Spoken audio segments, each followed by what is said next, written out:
Thank you to everyone attending tonight's meeting of the San Bruno Community Foundation Board of Directors. We are in person at the San Bruno Senior Center and would welcome members of the public who are attending via Zoom. We appreciate your patience if we have any technical hiccups. We ask speakers to speak loudly and clearly so that the microphone can pick you up and that our online guests, as well as everyone in the room, can hear you. A couple of technical items before we get to the content of tonight's meeting. Please know that we want to hear from you. Members of the public who are here at the Senior Center in person, if you would like to speak during public comment for items within the jurisdiction of the board that are not on the agenda or in any of the agendized items, please fill out one of the speaker cards that is on the table near the door. If you are attending on Zoom and you would like to address the board during public comment for items not on the agenda, or on any of our agendized items, please use the raise your hand button at the bottom of the Zoom screen. Once you raise your hand, the executive director will see that someone wants to talk and she will let them know that you're waiting. When it is your turn to speak, the executive director will call your name and unmute you. If you're joining us by telephone, you may also address the board during public comment by pressing *9, and the executive director will address you and unmute you. Speakers will be given 3 minutes to address the board, and please note that the individuals may only speak once per agenda item. Leslie, were there any? No, okay, excellent. So let's begin the meeting.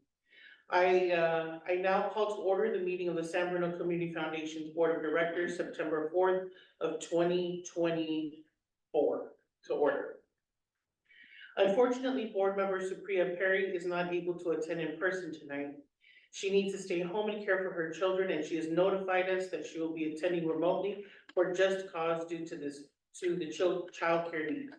Legal counsel Heather Minner has confirmed that board member Perry may do so under Brown Act meeting provisions, provided a quorum of the board attend in person. Given that I see 4 members are here in person tonight, board member Perry may attend remotely.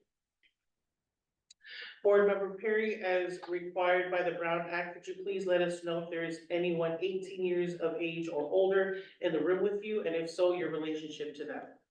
No. Please let us know if an adult does join the meeting. I also note that Irving Torres has taken you and moved out of state and therefore resigned from the board. We're so sorry to see you leave the board and recognize the service later this year.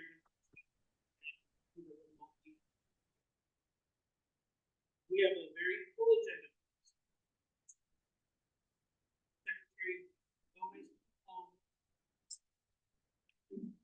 board member Linda Wong, board members. I'm having some audio issues. Can you all hear me? Okay. You were cutting in and out for me. Could you, so I just missed. Can you hear that? Can you hear that?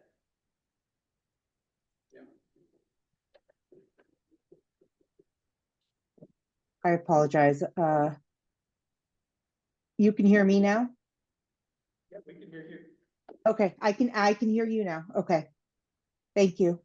Board member Supriya Perry. Yes, present. Treasurer Pac Lynn is excused with notice.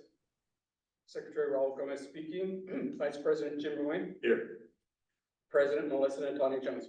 Here. Okay. Thank you. Moving on to item number 3, would any members of the public like to address the board on a topic that is within the jurisdiction of the board but is not on the agenda? For those on Zoom, please indicate so by using the raise of hand button at the bottom of your Zoom screen. It shows on the screen, but yeah.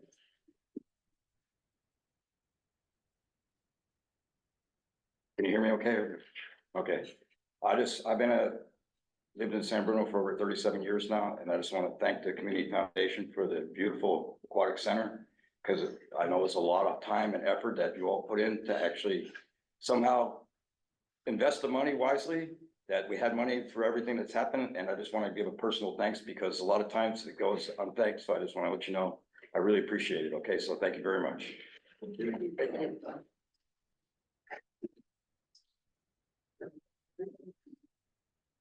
Anyone on Zoom have a comment? No. Or if he's speaking into the. It's a towel. Okay, great, so thank you for all the public comments. We're gonna move on to item number 4, approval of minutes. Secretary Gomez? Thank you. So in your meeting packet tonight, are minutes from our June 5th, 24 regular special board meeting. And I'll turn it back over to Melissa. Are there any questions from the board regarding meeting minutes? We have a motion to approve the minutes. So moved. Second. Okay, I'll turn it back over to Secretary Gomez for a vote. Board member Belinda Wong, Aye. board member Supriya Perry, Aye.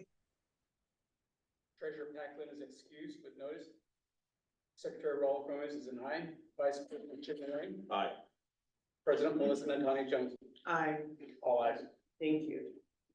Item number 5, Executive Director's Report. I'll turn it over to Leslie. That's all. Thank you and good evening to all of you tonight, and those of you in the audience as well. The meeting packet contains my written executive director's report, and in the interest of time, I'm going to be brief and just highlight a couple of items. First, on our fiscal year 22-23 audit, accounting consultant Frank Bittner has closed our fiscal year 22-23 books, or 23-24, I'm sorry, accounting books, as the year concluded on June 30th. And together, he and I have submitted the initial set of requested documents to Novogradac and Company, our auditing firm. We expect to have draft audited financial statements from Novogradac by mid-October. And the audit committee will meet on Monday, October 21st at 3:30 p.m. at City Hall to discuss the audit with the Novogradac team. Novogradac's Lance Smith is scheduled to present the audited financial statements to the foundation board at our November meeting. So that's always an exciting meeting. Stay tuned for that. Also just want to highlight our board vacancy. As President Natani Jones mentioned, Irving Torres resigned from the SBCF board effective August 22nd. I promptly notified the city manager of that resignation. And as the San Bernardino City Council is responsible for appointing members to our board, we're awaiting further instructions from them on that process. The City Council will follow its normal process for making appointments to the board, recruiting applicants, conducting interviews, and then making an appointment at some point later this year is all we've heard so far, but I will keep you posted. That's my report, unless you have any questions. Are there any questions from the board regarding the ED report? Any comments from the public? Anything online? No. Okay, great. Thank you, Leslie. Moving on to the consent calendar, item number 6. We have 2 items on the consent calendar today as listed in the agenda. Would any members of the public like to comment on a consent item?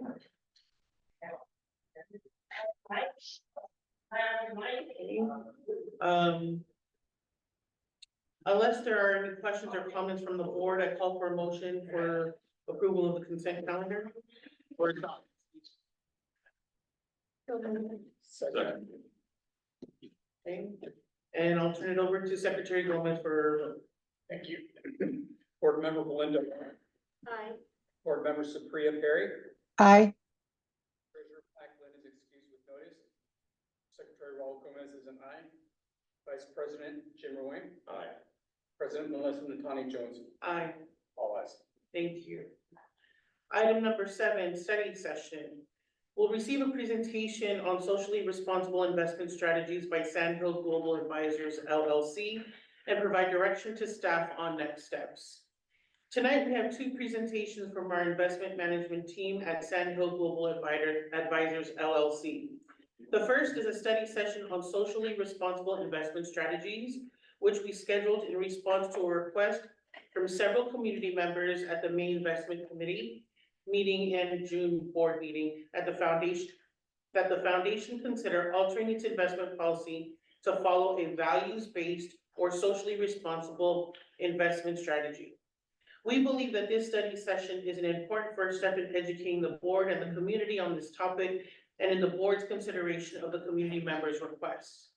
I'd like to invite Sandhill CEO Brian Dombrowski to the podium. Brian will lead a presentation covering what socially responsible investing is and common approaches to it, the governance consideration with which the board would have to grapple if it were to consider adopting a socially responsible investment strategy, and a recap of the developments of SBCF's investment policy statement and a preview of future investments related questions that the board will need to consider as it moves forward in its strategic planning process. The study session will conclude with an opportunity for questions and discussion of the topics raised in Sandhill's presentation. This agenda item is a presentation and discussion item only, and the board is not being asked to make any decisions at this time on adopting a socially responsible investment strategy, although the board may provide direction to staff on next steps. As you know, the board hopes to complete a post-RAC strategic planning process in the next year. A review of the investment policy statement will be part of the process, and during the review will be the appropriate time for the board to consider any adjustments to our investment management strategy, including consideration of socially responsible investing principles. With that, let me introduce Sandhill CEO Brian Dombrowski to the podium. We welcome Senior Wealth Manager Christensen as well, who is our primary relationship manager at Sandhill. Thank you, Brian. Thank you. And can everybody hear me? Do I need this? Microphone? Works? Okay. Not getting much. There we go. Well, thank you very much for the opportunity to present to you all on the topic of socially responsible investing. It is a huge topic to try and deliver introductory remarks on. So we're going to keep things pretty high level tonight, but we're happy to get as granular as you would like to get over time. But as a first step tonight, we're going to just be talking about defining what this investment approach is all about.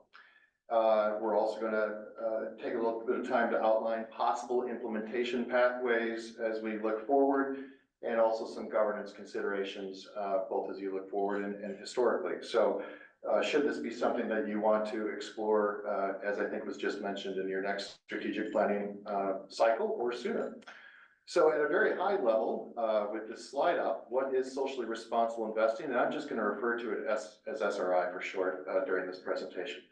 But SRI is any investment strategy that aims to generate returns, financial returns, and to generate social change for an investor. Socially responsible investments can be those that you deem to be making a positive impact in the world, such as clean tech companies, or it can be about mitigating certain exposures or eliminating them. And traditionally, if you think about tobacco companies or sin stocks or fossil fuel companies, those are all entities that have historically been targeted as companies that don't necessarily have the characteristics that are aligned with more aspirational pursuits in the world today. Given sort of that varied set of examples, one of the things we just wanted to point out is there's no defined definition, if you will, for socially responsible investing, because every fund family has different qualifiers, and they also have different thematically tilted funds that address very specific causes. But that said, on this slide, sort of the big three are environmental issues like climate change, social issues like human rights investing, and then judgments on how board governance is doing. And all of those translate ultimately into an overall scoring methodology for companies as people think about how socially conscious those entities are. And depending on the fund family, they use their process to therefore, overweight or underweight certain securities when this is a primary consideration. SRI has evolved a lot over the last couple of decades. Back in the 1980s and 90s and 2000s, before index funds took off and ETFs took off, people ran individual stock and bond portfolios. That has evolved now. Now, endowments and organizations and individuals tend to use a funds-based approach, index funds and things like that, because they're low cost, they're highly diversified, and you can get a lot of great exposures to them. And just as a reminder, that's how your portfolio is allocated. You have no individual stocks or bonds. You have a low cost, highly diversified index ETF approach with some active managers. So as a result, you do not have any direct exposure to any specific company, but you do, there we go.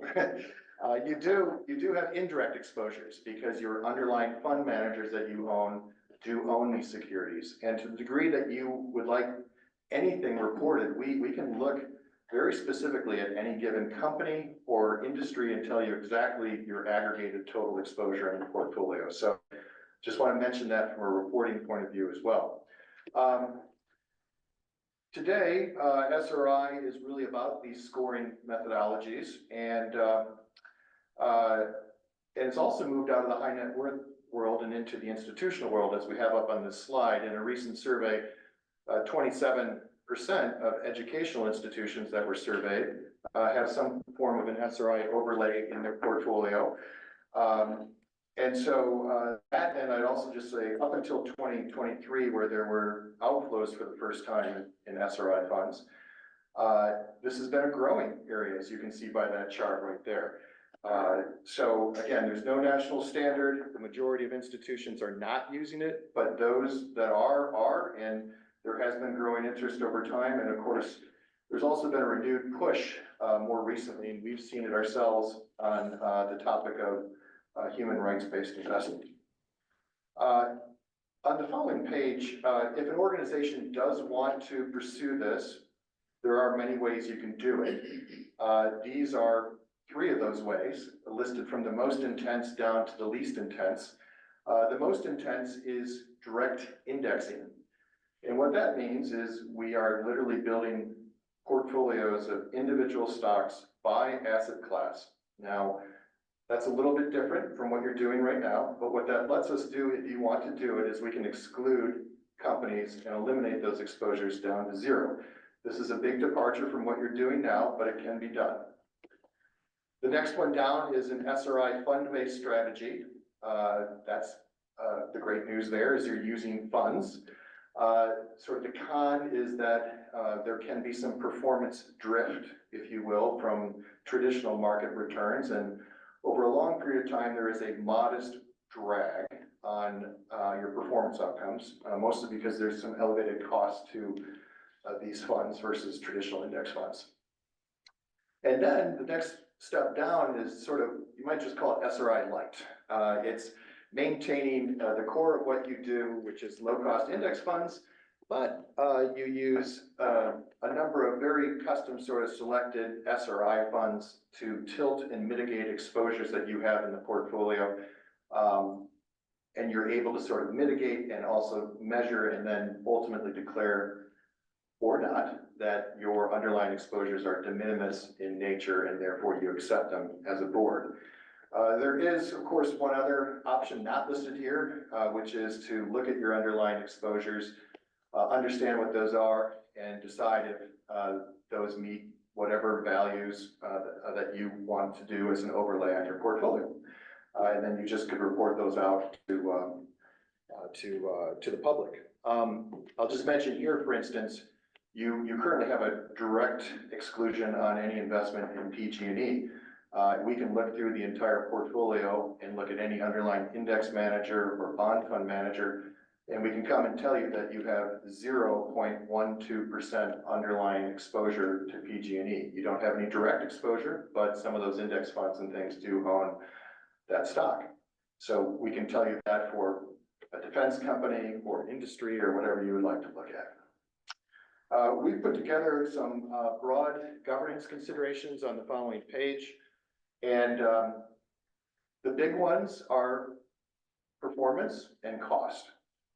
But the issue from a board perspective, from a governance perspective, is that you have to have a process to determine what are the offending securities that you want tracked, and then to potentially evolve that list over time. And if you stick with a funds-based approach, that means you can't really eliminate things to zero, but you can tweak things. You're also going to want to have to define what de minimis level is acceptable to you. A lot of people sort of say 1%, but you could be tighter than that, you could be looser than that. We've seen both.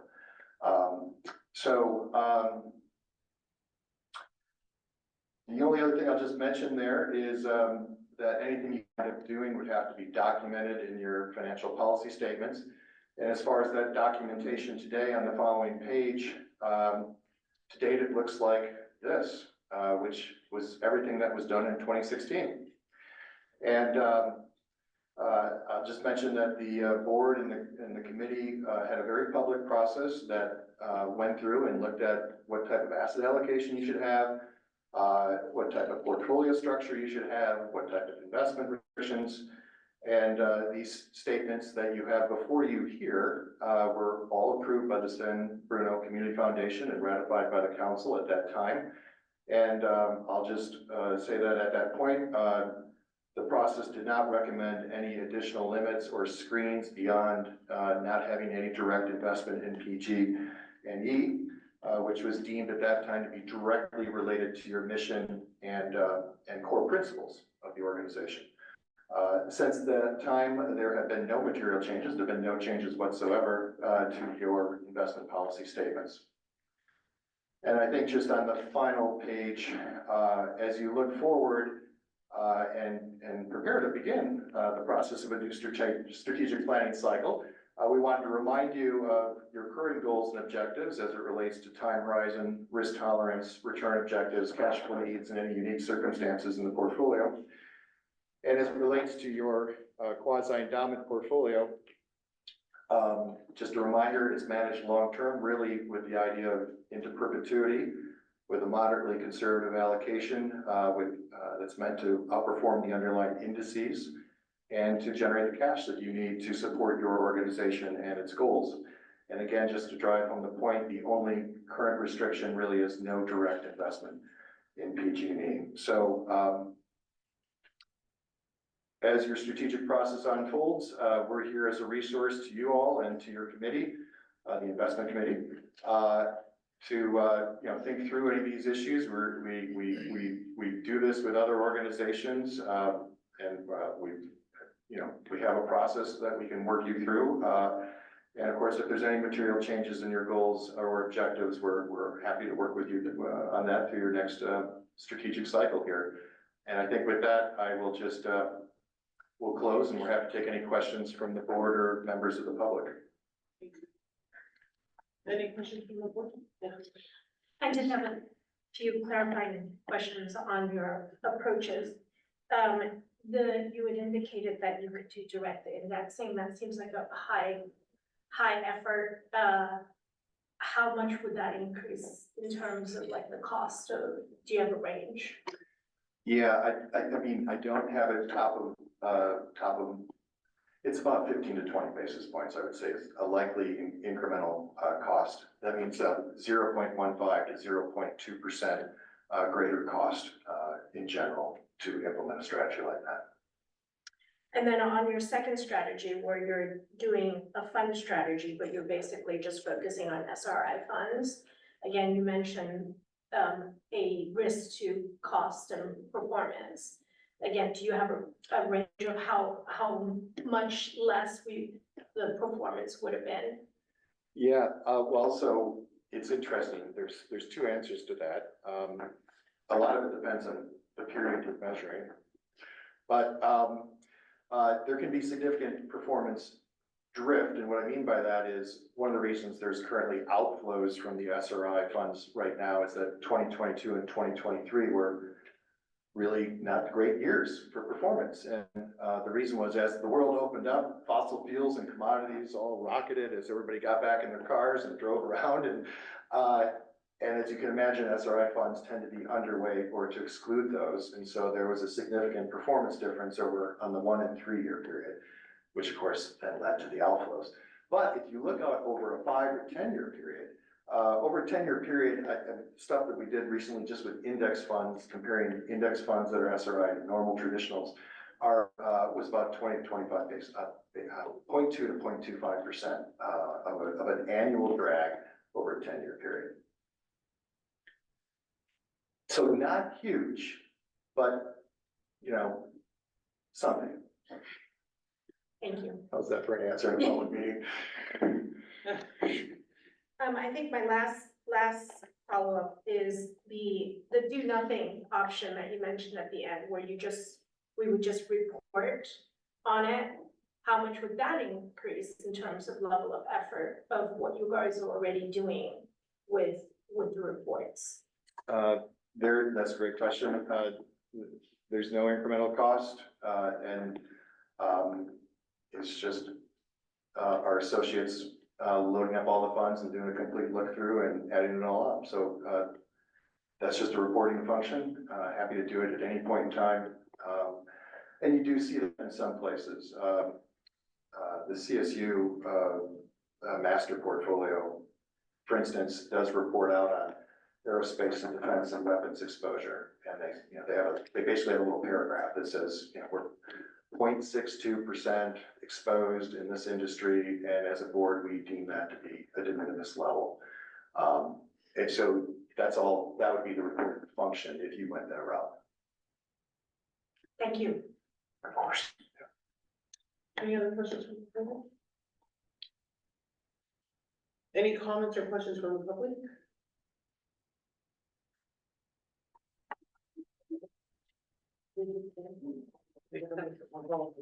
Yep. Just to follow up on that question, I wonder if one approach that the community foundation could consider is have the sandhills first identify what your existing risks are. Because it could be that they are acceptable instead of having to decide on policy and what to exclude and all of that. So I'm just wondering if that would be a possibility as a starting place.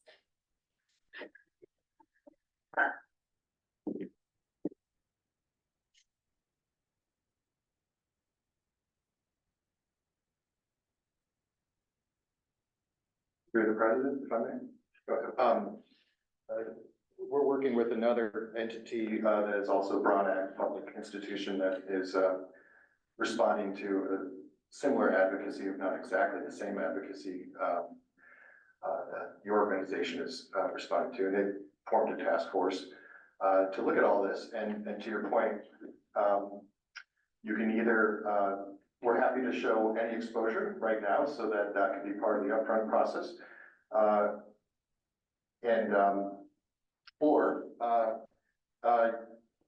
Their step really was to go back and redefine what their mission and values and belief structure was, and then to determine whether or not they should be doing any type of overlay. So a lot of people just frankly go back to their mission statement and see, and of course, what the organization's process and objectives are, and try to understand whether or not there are certain values that should be represented or not in the portfolio. Other comments? If you could just come to the podium, please. Thank you.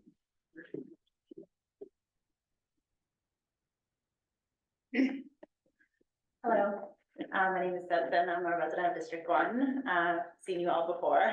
I just would like to thank you for the investment committee for suggesting a presentation be held on socially responsible investing. I'd also like to thank the team at Sandhill for presenting this to us. I noticed that some of the domains that were discussed in the presentation are have already been expressed by the community as domains that are of interest to us, including the social domain, as well as the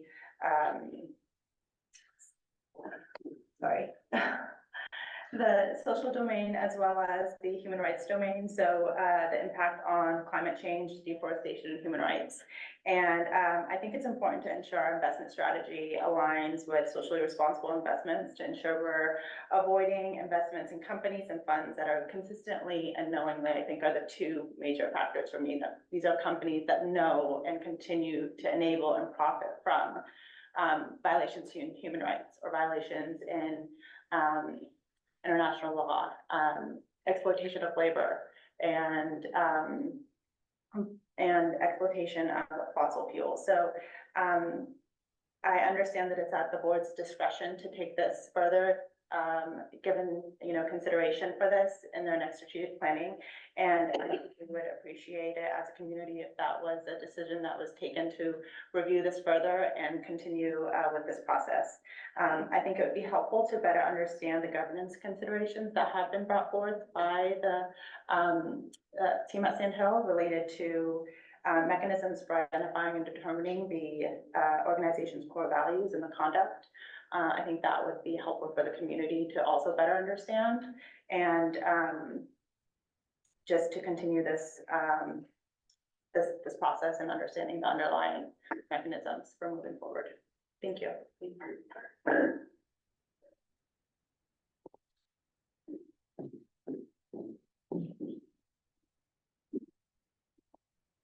Any other comments? Yeah, but did you, no, are we, okay,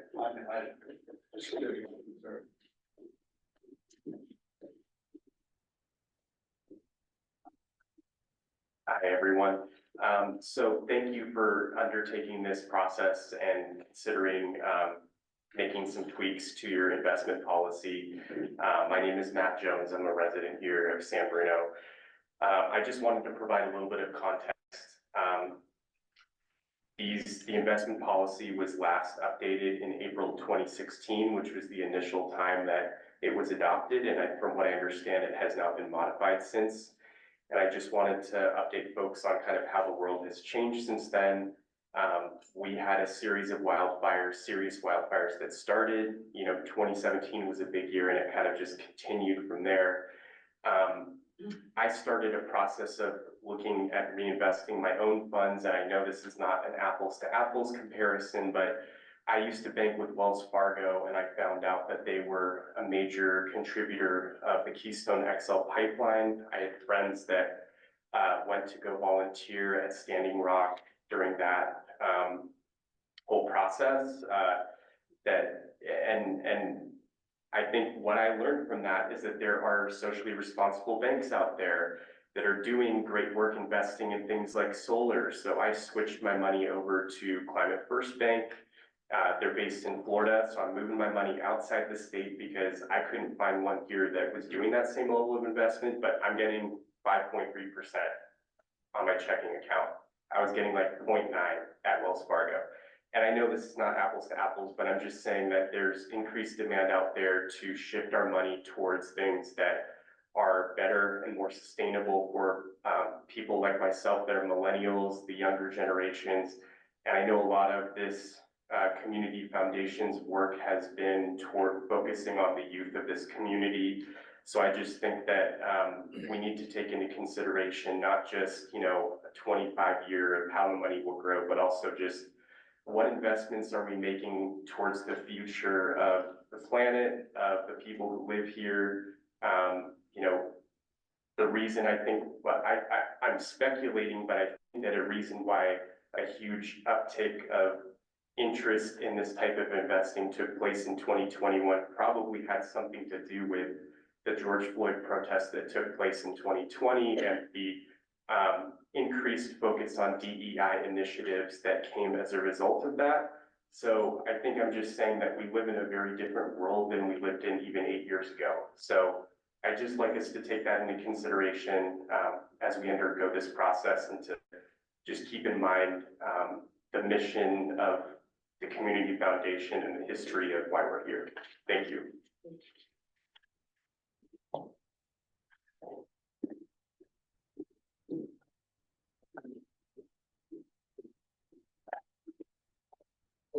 Good evening. My name is Wissam. I'm a resident here in District 3.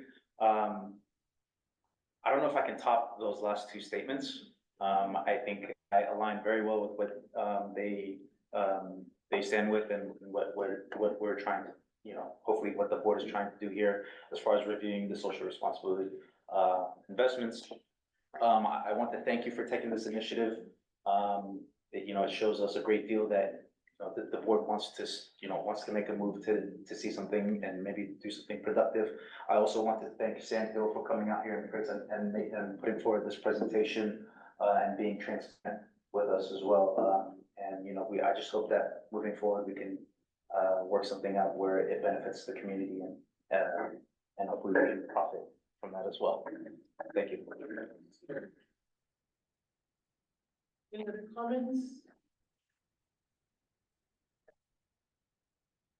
Brian, Well, no further comments, but that would conclude our formal remarks on it. And we will hand it back to you for directions. thank you so much, Brian. Thank you.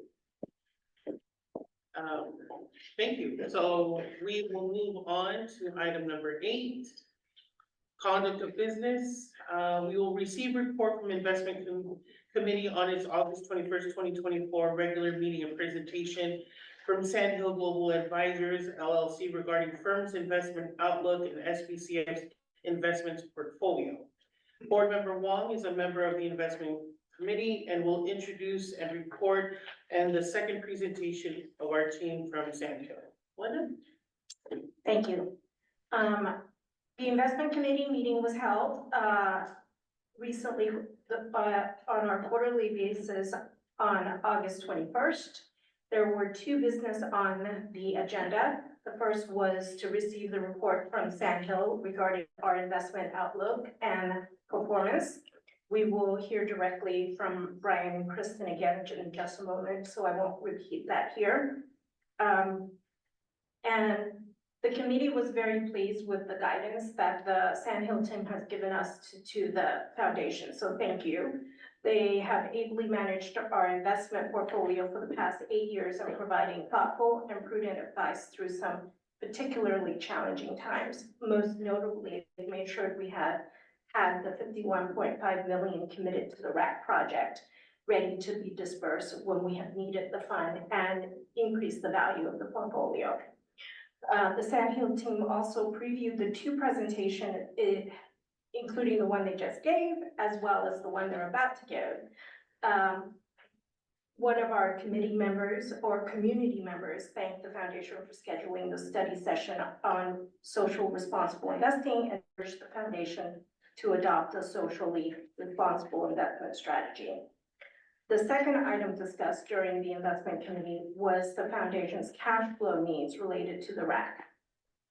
Since all the funds needed to pay the remaining RAC grant payments had been transferred to the strategic pool or transferred from the strategic pool to the liquidity pool, this item is basically an update from the executive director on recent grant payments, which will be covered during the next agenda item related to the RAC. So now it's my pleasure to welcome Brian and Kristen back to the podium. They will give Sand Hill's annual presentation to the board. Well, thank you, Councilmember Wong, for the very warm introduction, and it's great to be back again. Long time no see. But we're here now to talk about the current operating environment that we find ourselves in, how your portfolios are allocated to optimize for your circumstances, and then importantly, to report out to you and to the members of the community about the positive impact that your financial assets have generated for the foundation and its mission. So we'll get started here with the big picture, and we go through a lot more than this in the investment committee, but we're just going to hit, for the sake of brevity, the top 3, which is the economic environment, interest rates, and inflation. The economic environment, which you can see in this chart right here, despite many calls over the last couple of years for the recession to unfold, it didn't. The economy proved to be remarkably resilient. And so we're in this sort of soft landing environment. There is some slowing going on because higher interest rates have made their way through the economy. And on the margin, things like the labor market and some of the survey data is starting to weaken, but not in a way that's material enough to impact our economic outlook. On the interest rate front, on the following slide, After a period of very restrictive policy, the Federal Reserve, this is a look at interest rates over a long period of time. You can see the environment that we all navigated together there, but a really intense interest rate cycle. And the Fed has now, because interest rates have more or less done their job on inflation, has given guidance that we're going to move to a less restrictive policy. And so we're looking for a couple of rate cuts between now and the end of the year. And that blue and purple lines, that's what the Federal Reserve is saying they're gonna do, and that green line is what the market is saying. They're always a little bit different, but basically they're both going in the right direction, which is a good thing. And they can say this because of the following slide on inflation. That's a look at inflation over a long period of time. You can see, much like we were talking about commodities and fossil fuels, there was this huge post-pandemic surge in prices. They peaked in June of 2022. So a little over 2 years ago, and you can see, you don't need your reading glasses to tell that things have gotten a lot better since then. And now we can also see some of the internal metrics on some of the stickier stuff like shelters starting to crumble. So the Fed has pretty good visibility that we'll be back in their target range of 2 to 3% inflation. And that gives them the confidence to lower interest rates. So you can always have a lot of market volatility and you should expect the unexpected, but in general, moderate economic growth with strong corporate earnings, interest rates going down, inflation under control has generally been a pretty conducive place to be operating in for stock and bond market investors, and that has certainly been the case over the last year. Before we talk about how this environment has impacted results, we wanted, just for the benefit of the public, to remind everybody how the portfolios are structured. They're in 3 separate buckets, if you will. The quasi-endowment, which is really meant to be managed for the long term and to generate almost endowment type cash flows over time to fund your needs, is managed in a moderately conservative way. The strategic pool, which was put into place really for inflation protection to make sure that we could all get to a place where the RAC could be fully funded, was managed more conservatively. And then the liquidity pool is from time to time, at the direction of the executive director, funded and restocked when the foundation's expenditures and become visible on the horizon and can be anticipated. This has been a really well-constructed approach. It's aged well as the world has evolved and adapted and timelines have changed. And it's allowed you all to really align your financial resources with the mission of the organization over time. A lot of information there about sort of where things all started. On the following page, we talk about where things are today, which is a little bit more important. And you can see the balances for the 3 pools of capital, 23.3 million in the quasi-endowment, 5.7 in the strategic pool, and 1.3 in the liquidity account. How those portfolios are allocated. You can see the performance for the 1-year period ending 6/30 there. The quasi-endowment was up 11.8%. And up 7.15% annualized since inception over the last 8 years. The strategic was up 5.22. You can see it's since inception annualized at 2.8. And then the liquidity portfolio, where for a long time there were no returns available. And I think as we heard tonight, even in your checking account, you can get a 5% return now, and it's just beautiful to see that that little liquidity portfolio can earn 5.8% in a 1-year period. And then we've got little boxes here. Everything is being run in alignment with your investment policy statement guidelines, and that's just an important sort of governance overlay, just so you all know that you are in compliance. Looking at these statistics can be a little bit ethereal sometimes. So the following page, which we used to call the Tim Ross page in honor of committee investment chair Tim Ross. But it's a look, it's basically a reconciliation where things started at 69 million and change, where they are today at 31 million in combined value. And you can see that over the last 8 years, over $60 million has been taken from this portfolio to fund a number of community initiatives and of course the RAC Center. And if you look at that, the great news is because of appreciation in securities and income, you have generated another $21.5 million over that period. And again, leaving over $31 million in the foundation's coffers, which really, at the board's direction, provides for a second act, however that might be defined by you all. And you can see the updated numbers here, really the year-to-date numbers, calendar year-to-date numbers through last week when these slides were put together. So a position of strength, I think, is maybe the takeaway here. On the following page, just a quick update on us, which is a good governance check as well. How are we doing?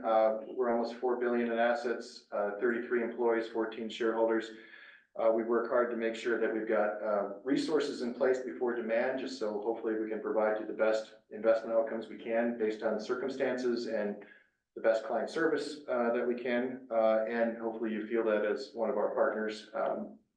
And I'll also just say it's been an absolute honor to be involved in this organization in our small way for the last 8 years, and to get the opportunity to, from a professional point of view, to be involved in such a positive story and such a beautiful outcome with the RAC Center. So we thank you very much for that opportunity. And with that, I think we will again open it up to questions from board or public. Any questions or discussions from the board? Any comments from the public? No. Anything online? No. Okay, well, I think that's it. That's it for tonight so far? Okay. Well, it's lovely to see you all. Thank you for the Thank you so invitation. much. Thank you. Okay. Moving on to item B, receive report on the San Bruno Recreation and Aquatic Center from the city of San Bruno. The foundation celebrated a momentous milestone 11 days ago when the city of San Bruno celebrated the grand opening of the new San Bruno Recreation and Aquatic Center in City Park. It was a glorious summer day, the culmination of 9 years of listening to the community to launch this community facility project and resulting in the gleaming state-of-the-art amenity for all of the San Bruno community to enjoy for decades to come. I know I speak on behalf of all board members, such a resource to our community and to honor the Crestmore neighborhood and to leave a lasting legacy for those who suffered the worst of the 2010 gas pipeline explosion in such a meaningful way. It truly was a day of both celebration and reflection. Before we hear from the Community Services Director, Travis Carlin, I want to give a brief update on our RAC grant payments. As you know, the foundation is supporting the design and construction of the RAC with grants totaling $51.5 million. As detailed in the staff report in our meeting packet as of today, the foundation has paid out a total of more than $50.9 million in RAC grant payments and has a balance of just over $556,000 left to disperse. Now I turn the podium over to Director Carlin, who joined the city staff only a year ago, but has been so integral in really realizing the completion, construction, hiring the staff for the new facility, and setting the city up for success as it opened up the RAC this summer. Thank you for your leadership and partnership, Director Carlin. Please share with us the report on the construction and what remains to be completed, the budget, the soft opening period, and the grand opening on August 24th. Thank you, President Natani Jones, and good evening, board members. As she mentioned, I am Travis Carlin. I'm the Director of Community Services here for the city of San Bruno. I'm here tonight to provide an update on the San Bruno's new Recreation and Aquatic Center and where we're at. Next slide, please. This slide illustrates what our agenda is for tonight's presentation. Next slide, please. Tonight I will give you an update on the Recreation and Aquatic Center soft opening period and our shift to full operations for the facility. The construction for the project is nearing completion and the city is working through punch list items, change orders, and reconciling these with the budget. Next slide, please. Oh, actually, we'll stay right there. The RAC opened our soft opening phase on July 24th with abbreviated hours of operation. Through August 23rd, the RAC sold 320 annual memberships, 257 monthly memberships, and 559 punch passes. We also had approximately 3,100 drop-in visits. The membership and daily drop-ins totaled $181,000. I will note that the revenue received during the soft opening does not reflect the one-year commitment billed monthly to those that had selected the bill monthly option. The revenue projections for memberships and drop-in visits for the current fiscal year is $1,274,000. 32 room rental requests have been received and are being processed and scheduled by staff, with the first city rental that was scheduled on September 8th. Additionally, staff have given over 6,000 tours and helped introduce the state-of-the-art facility to the community. Next slide, please. On October 24th, the Community Services Department hosted over 1,200 people at the RAC's grand opening celebration. The event included live music, an activity zone with carnival games and large inflatables, face painting, photo booths, boat races in the outdoor pool, and picnic-style games. The first 1,000 guests received a ticket for an item from the food trucks at the event, and the first 500 guests received a commemorative reusable water bottle. The dedication ceremony and ribbon cutting began at 1 o'clock with a flag raising and ceremony led by local Boy Scout and Girl Scout troops. After the ribbon cutting, the rack opened for everyone to view the facility. Next slide, please. This slide shows the general operation hours now for the rack. The gym and pool schedule will change based on our programming, and we encourage everyone to visit the rack website for our current schedule. Next slide, please. We are currently expanding our programs at the rack. Fitness classes began on August 26th with Tai Chi and Zumba classes. Swim lessons are scheduled to begin on September 14th. The first session of swim lessons are full, but we will be expanding our lessons, offering a robust swimming lesson program for all ages and abilities. The gym schedule will soon include dedicated time for pickleball, volleyball, and basketball. We are also working toward a child watch program to allow adults time to utilize the fitness room and lap swim times while their child plays in the children's play area located in classroom 3. Next slide, please. This list shows some of the items that we will be working on for this fall, including an assessment of the membership models. Plans to address landscaping on Crystal Springs Road are well underway. An assessment of the outdoor pool fence is also something that we're working through right now. And marketing for memberships, rentals, and programs is something that you'll see a lot of this fall. And developing programs like Child Watch to promote access to the facility. Next slide, please. I want to thank you from the RAC team. I also want to announce some exciting news. We are going to be opening the outdoor pool this weekend. So that will be open on Saturday and Sunday this weekend. So we invite folks out to come and see the outdoor pool. As I mentioned, as far as our construction goes, we are nearing the end. We're working through punch list items right now and just working through some mitigation with our outdoor pool guys. And I am available to answer any questions you might have. Any questions from the board? Monday. So no question, Travis. I just want to compliment you and staff on what a great job you did. Appreciate that. You really pulled it off. You really did. Thank you so much. And I was gonna wait till the end of the meeting, but since you still. I'd just like to remind people that next Monday, September 9th, is the 14th anniversary of the Crestmore explosion. And look where we are today. Look what we have accomplished as a city and a community. It's just, it's really something special. So I just want people to remember that. Thank you. Thank you. Any other comments from the board? Actually, just to add on to it, Jim Rowan just mentioned that I believe there's going to be a memorial at Glenview Park at 6:11 next Monday. So if anyone's interested in attending, that's going to be open to the public. And I just also want to underscore, what Vice President Wayne had mentioned. I think that was a very exciting event.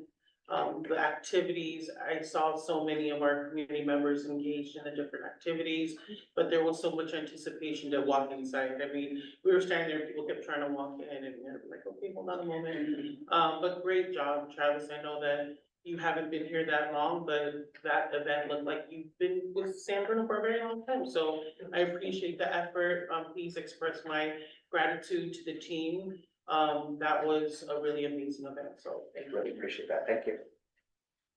Any questions or comments from the public on this item? Yeah, please come to that.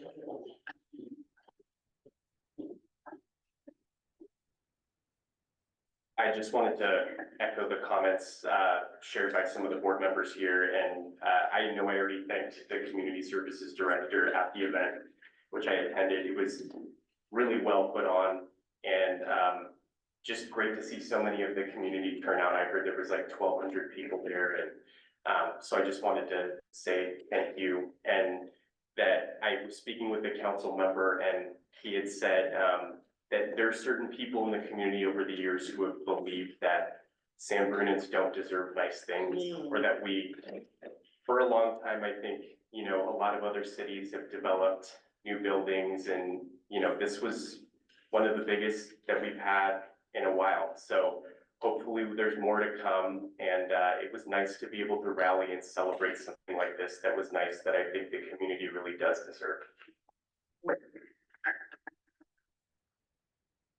Any other comments from the public? Is there anything online, Leslie?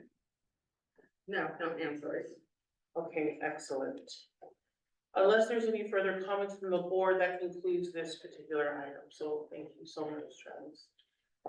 Moving on to item C, receive report from the ad hoc committee on recreation aquatic center.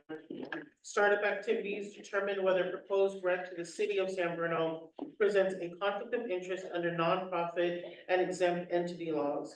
And adopt resolution approving strategic grant supporting startup programming and outreach activities at the new San Bruno Recreation Aquatic Center to the city of San Bruno in an amount not to exceed $2,250,000. At our June board meeting, Director Carlin and other senior leadership from the city gave an overview of the operations budget for the RAC and emphasized that there would be a ramp up period.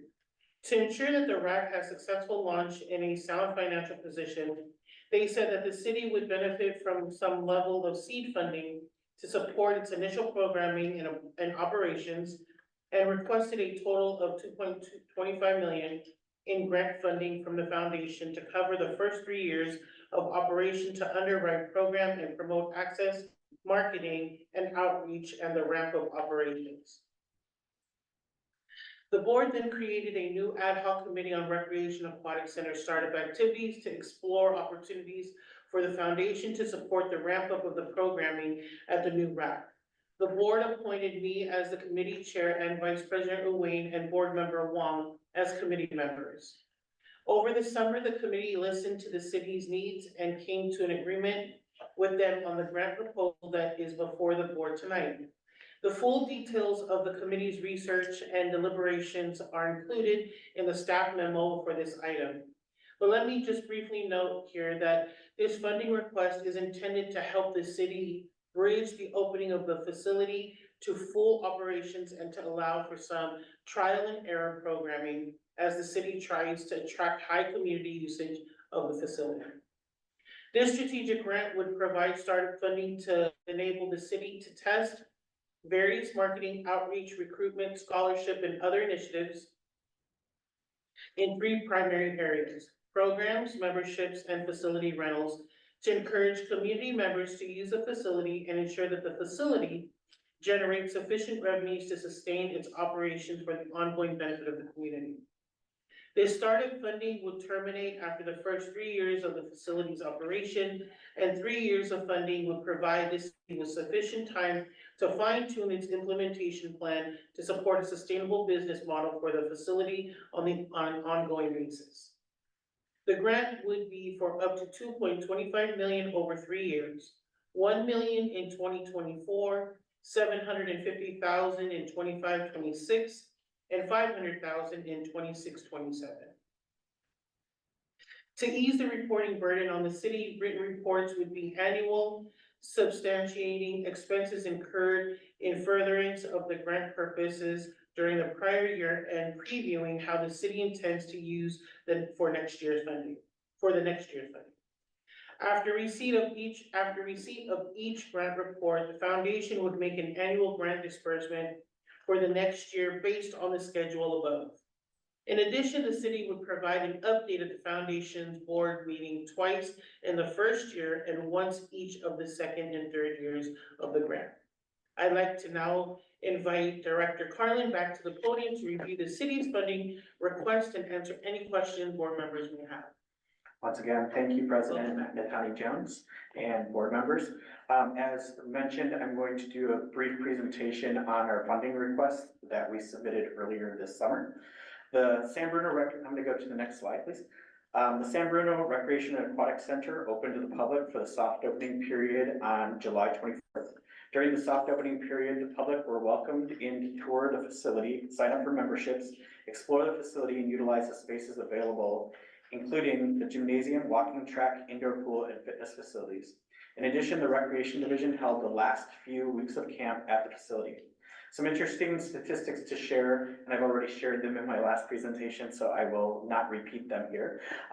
But we did have over 6,000 tours, which is probably the most outstanding thing that I can report tonight during that soft opening period. Following the grand opening, the RAC opened back up to the public on August 25th. The day after the grand opening, we saw a large number of folks at the front desk wanting to have a tour and sign up for their membership. Now that the facility is open, the modified RAC implementation plan is fully activated. Our full hours of operations are Mondays through Fridays, 6 a.m. to 9 p.m., Saturdays from 8 to 8, and Sundays from 12 to 5. We also are open for additional hours for our rentals. All amenities are open to the public, including the outdoor pool this weekend. Pool, gymnasium, and fitness studio hours will vary as we ramp up operations, and we recommend that members of the public check out the most recent schedules online. Our full-time staff are now all on board, and we are actively hiring for the school year. We have immediate need for aquatic staff, including water aerobics instructors. Next slide, please. As the RAC was being built, the city with San Bruno Community Foundation grant funding hired consultants led by Audrey Jones-Taylor to develop a strategic business plan completed in spring 2021.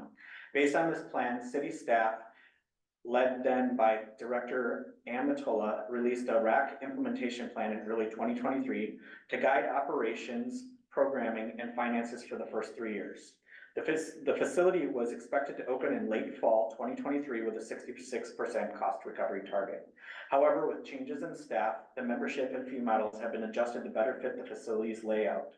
Instead of offering all a la carte options, the current plan includes full facility memberships for those 14 and older, with punch passes for youths and seniors, and daily passes for all ages. This membership model will once again be reviewed, and revisions will be implemented later this fall. Recognizing the need for a ramp-up period, the city seeks seed funding to support the first 3 years of operation, allowing time to refine financial and operational models. This funding will aid in boosting memberships, facility use, and community engagement through marketing, special programs, and partnerships with the goal of reducing the subsidy over the 3 years.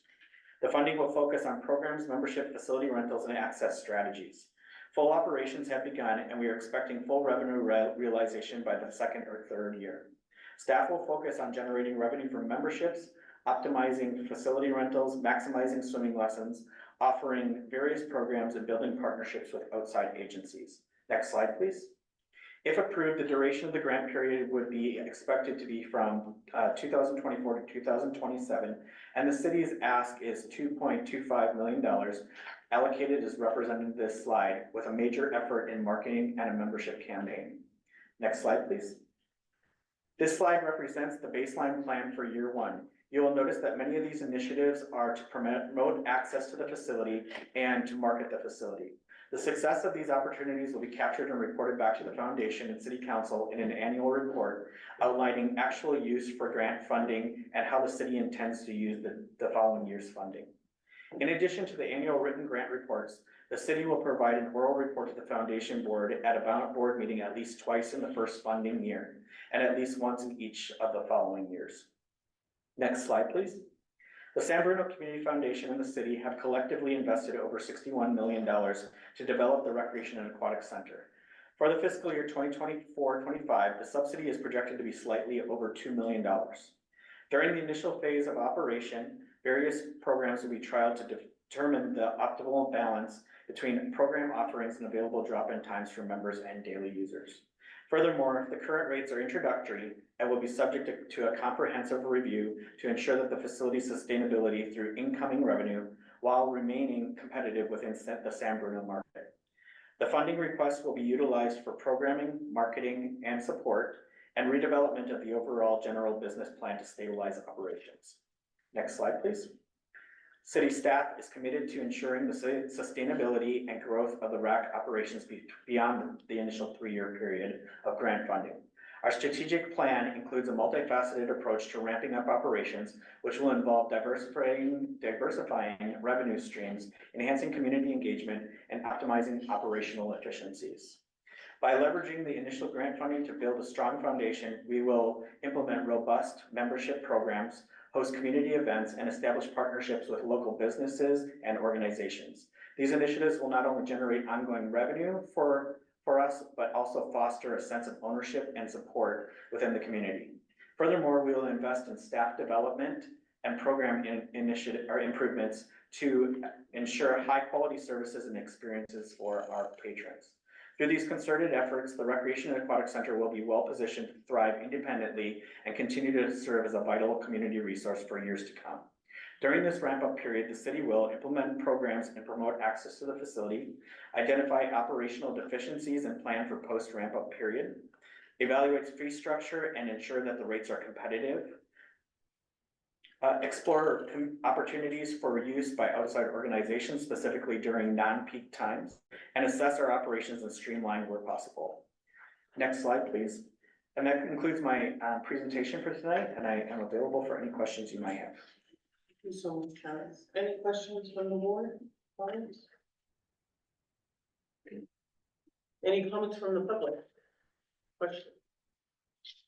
Anything online? No. No, okay.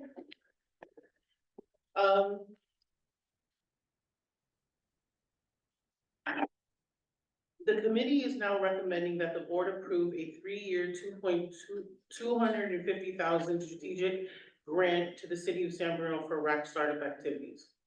But before we get to the resolution, the board needs to address the disclosure of a financial interest by the executive director. As detailed in the memorandum in our meeting package from our counsel, Heather Minner, the board must determine whether the proposed grant to the city of San Bruno presents a conflict of interest under nonprofit and exempt entity laws in accordance with the foundation's conflict of interest policy. Heather, would you please provide background on this issue for the board? Thank you, President Tony Jones. The San Bruno Community Foundation has a conflict of interest policy to make sure that it's aware of all of the financial interests of its board members and staff.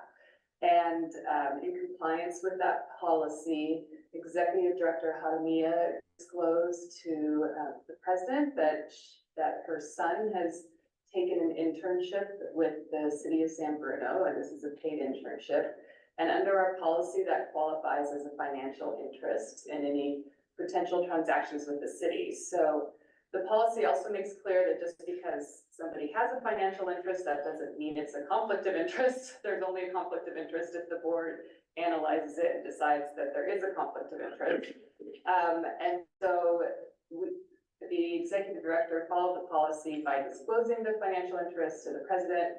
I advise that this does not present a conflict of interest under public agency laws, so there is not a potential conflict of interest there. The next step under your policy is for the board to determine whether this presents conflict of interest under nonprofit entity laws. And we have consulted with the foundation's nonprofit legal counsel, who has provided advice that this does not present a potential conflict of interest or of any other potential violation under several applicable laws related to nonprofit entities. Both of our legal advice is detailed in the written materials that were presented in the agenda packet that was published publicly. And so at this point, the board should consider the details of the financial interest. That's also provided in the agenda materials, but this is, you will see that the executive director's son has a strong interest in public policy. He's in school at Stanford and has had a number of internships related to this field. He's well qualified to have an internship with the city of San Bruno. The assistant city manager at San Bruno confirmed that she did not take his mother's position into account when she hired him. And executive director Hadamiya also wanted to confirm that she did not ask the city to hire her son. This was him looking for a position that matched his interests in the city he grew up in. And so, if you now have an opportunity to ask, Executive Director Hadamia, if any other questions you might have about the situation or the internship. And then, she will leave the room and you can vote on whether there's a potential conflict of interest. So any other questions for the Executive Director? Thank you. Are there any questions from the board? No? And can we ask for public comment now? I think that, is there any other questions or comments from the public on this issue? Online? No, okay. Let's be mind leaving the room briefly, which is the procedure outlined in our policy.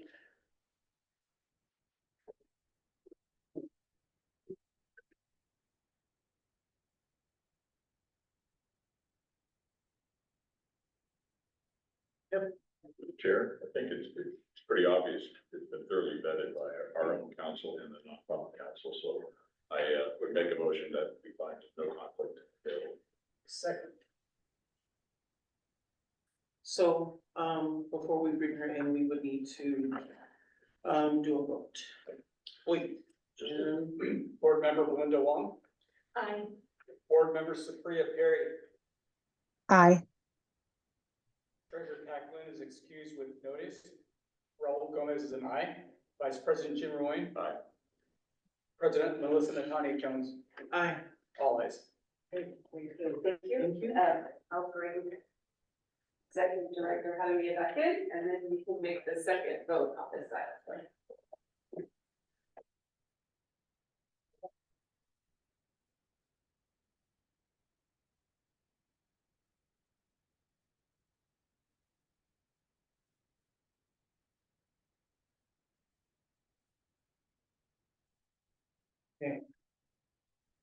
Now, may I have a motion to adopt the resolution approving a strategic grant supporting startup programming and outreach activities at the new San Bruno Recreation Aquatic Center to the city of San Bruno in an amount not to exceed $2.250 million to the city of San Bruno?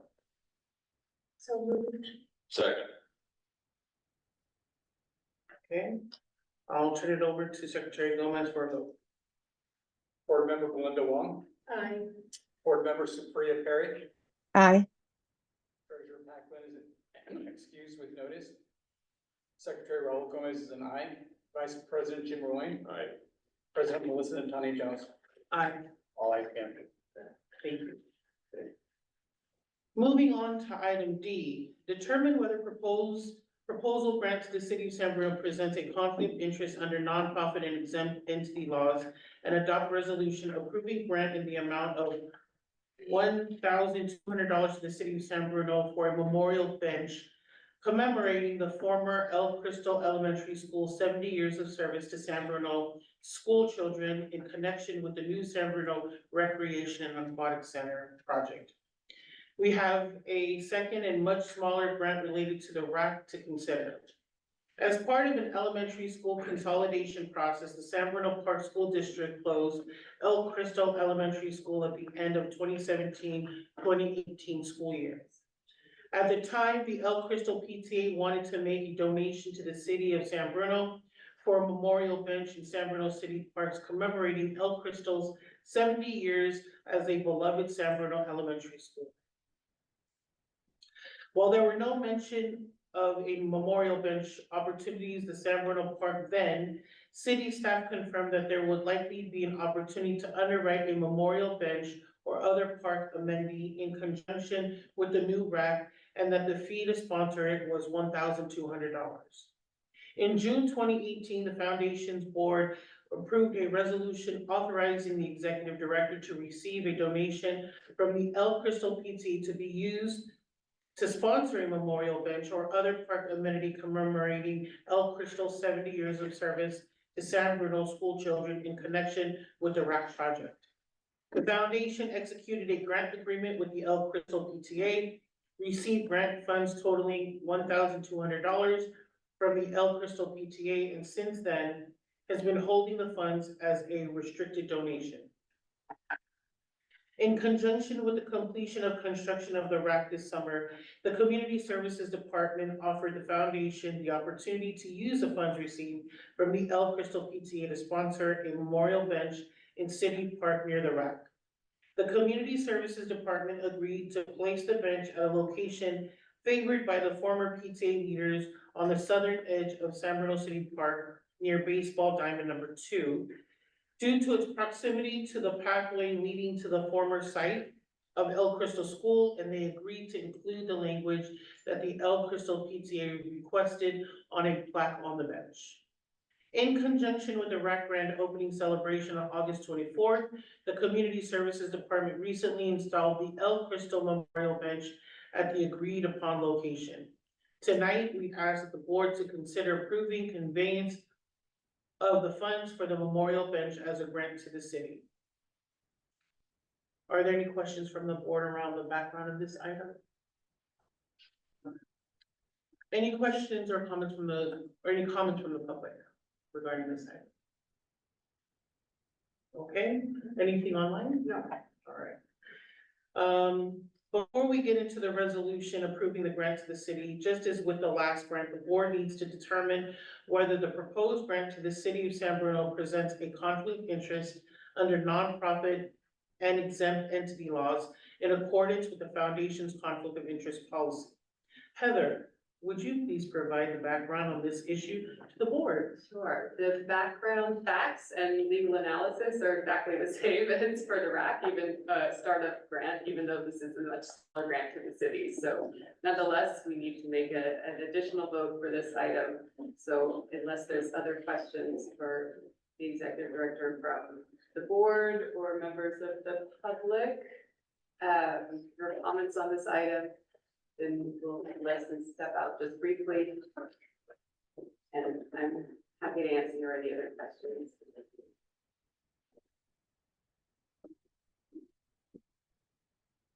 Any questions from the board? Any discussion? Any comments or questions from the public regarding this item?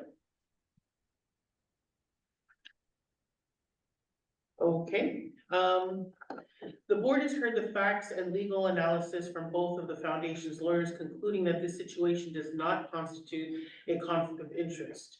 May I have a motion determining that this proposed grant to the city does not present a conflict of interest under nonprofit and exempt entity laws in accordance with the foundation's conflict of interest policy? So moved. Second. I'll turn it over to you, Raul, for a vote. Thank you. Board Member Belinda Wong, Aye. Board Member Supriya Perry, Aye. Treasurer Pat Lynn is excused with notice. Raul Gomez is an aye secretary. Vice President Jim Ruane. Aye. And President Melissa Natani Jones. Aye. All ayes. Would you catch who?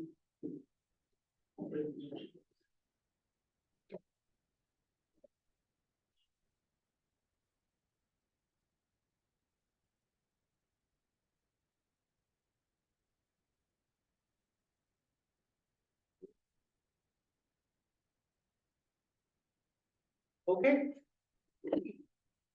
Moving on to item E. I love talking today. Receive report on the Centennial Plaza Improvement Project from the city of San Bruno. In November of 2022, The direction vote on the grant to the city, Yeah, or just back up. determine that there was no conflict. oh, I apologize. I need to do a motion, right? Sorry. Sorry, everybody. Now may I have a motion to adopt the resolution approving a grant in the amount of $1,200 to the city of San Bruno for a memorial bench commemorating the former El Crystal Elementary School 70 years of service to San Bruno school children in connection with the new San Bruno Recreation Aquatic Center project. So moved. Second. Secretary Gomez? Board Member Belinda Wong, Aye. Board Member Supriya Perry, Aye. Treasurer Pat Lynn is excused with notice. Secretary Raul Gomez is an aye. Vice President Jim Ruane. Aye. President Melissa Natani Jones. Aye. Actually, let me comment before we move on. Sure. I would just like to say, thank you to Park Rec and anyone and the PTA that were involved in getting this together, for El Crystal.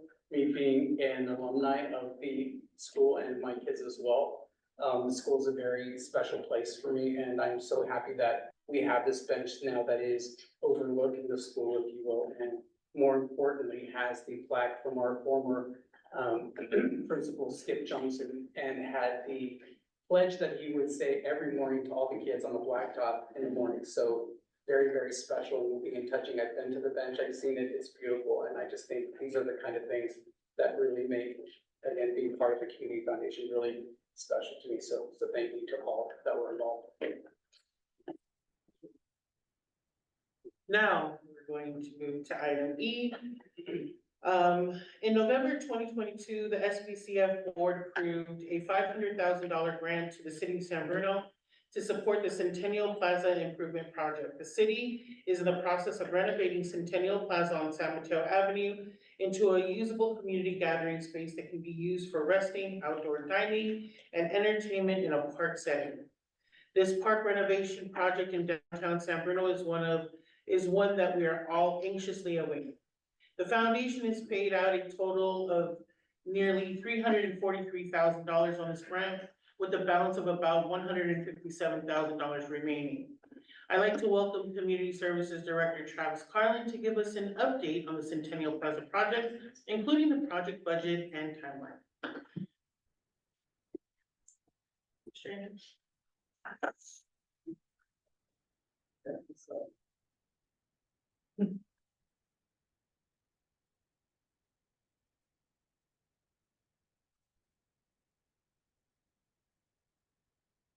Thank you once again, President Natani Jones and members of the board. I'm here to present where we're at with the Centennial Plaza Improvement Project. This project started earlier this year, and we are coming to an end for this project. So we're very excited about that. Next slide, please. So as you can see, we're nearing the end. We're putting in pavers right now, and these are the impervious pavers that are going in on the sidewalk part, and these pavers extend into the plaza. Next slide, please. Here you can see our bioswale area that's already planted, and you'll see up at the front of this picture, you see a festoon light pole. So we're going to be putting festoon lights in that facility. So this part of the project, the festoon lights are actually going to be the last part of the project. Those were on back order, and they're coming toward the end of this month. Next slide, please. So as part of this project, we had a situation where we were facing a very ugly concrete wall. And we also had some fencing that was from the neighbors that wasn't in the best of shape and wasn't great looking. So we actually worked with both the property owner for the business and then the property owner behind the park to get encroachment permits to help do improvements to both the wall and to the fencing there to make the property a little bit more appealing. The other thing we kept in mind when we were putting up this stucco wall is we made it as smooth as possible so that we could potentially use it as a future site for a mural. Next slide, please. And here you'll see a little bit more of the pavers that we have put in there, and you can see that we're already laying some of our site furnishings. The chairs that you see up in the upper right, those are chairs on the back side that are Adirondack chairs. They're actually poured with footings, so they don't move. They actually just stay there in the park. And then all of our picnic tables are also placed with footings there to ensure that they don't move around as well. So the next slide, please. And I do want to let you know that we tentatively have scheduled a ribbon cutting on October 14th at 9 a.m. Our intentions are to keep it quite simple. However, we will be having some children's entertainment on the stage following the ribbon cutting and some brief activities, some refreshments there. Also, I just wanted to share with you, this is the plaque up on the upper right that's going to be placed at the site, and it does recognize both the foundation and grant funding from Measure K for the project. And I'm here to answer any questions you might have. Any questions from the board? Any comments from the public? Online? No? Okay, great. That was just a report. Thank you so much. Moving on to item F, receive report on the downtown beautification initiative from the city of San Bruno. In March of this year, the board approved a $350,000 grant to the city of San Bruno to support a series of projects to improve the visibility and appearance of the San Bruno's downtown, including planner revitalization along San Mateo Avenue, the potential planting of trees on Genevieve Avenue, median landscape revitalization, the creation of new street pole banners, and the replacement of the marquee sign on the south end of San Mateo Avenue. This grant is structured so that the city will submit one grant report when all projects are completed, after which the foundation will disperse a single grant payment of up to $350,000. As a result, the foundation has not yet made a grant payment on this grant. I'd like to invite Director Carlin up to the podium one more time this evening to give us an update on the downtown beautification projects. Thank you once again. I think my final one tonight. Thank you, President Natani Jones and members of the board. So as you recall, the foundation very graciously gave the city $350,000 to do some downtown beautification efforts. Part of that project was is getting a new banner collection downtown. So we have three elements of that. So first, just having a general banner for downtown to welcome people to downtown. Then also some summer and patriotic banners that would go up during the summer months. And then we'd also look at things around a holiday banner that would go up around the holiday that really is a diverse holiday banner. We've actually met with a community group twice already. We did an original charrette about 3 weeks ago, where we had the designer come in and work with some community members that were collectively made of business owners downtown, and then Nancy Foreman, who's watered all of our planters for many years, and a couple other people in the community. And we did a charrette. We came up with some really good ideas. Today, we actually met with the designer again. She came back with some preliminary ideas for us. We made some adjustments and sent her back to work. And we're looking to have our final meeting with her on the first week of October. Once that's completed, then we will be able to authorize her to move forward with the printing of the banner. So we're very excited that that part of the project is well underway.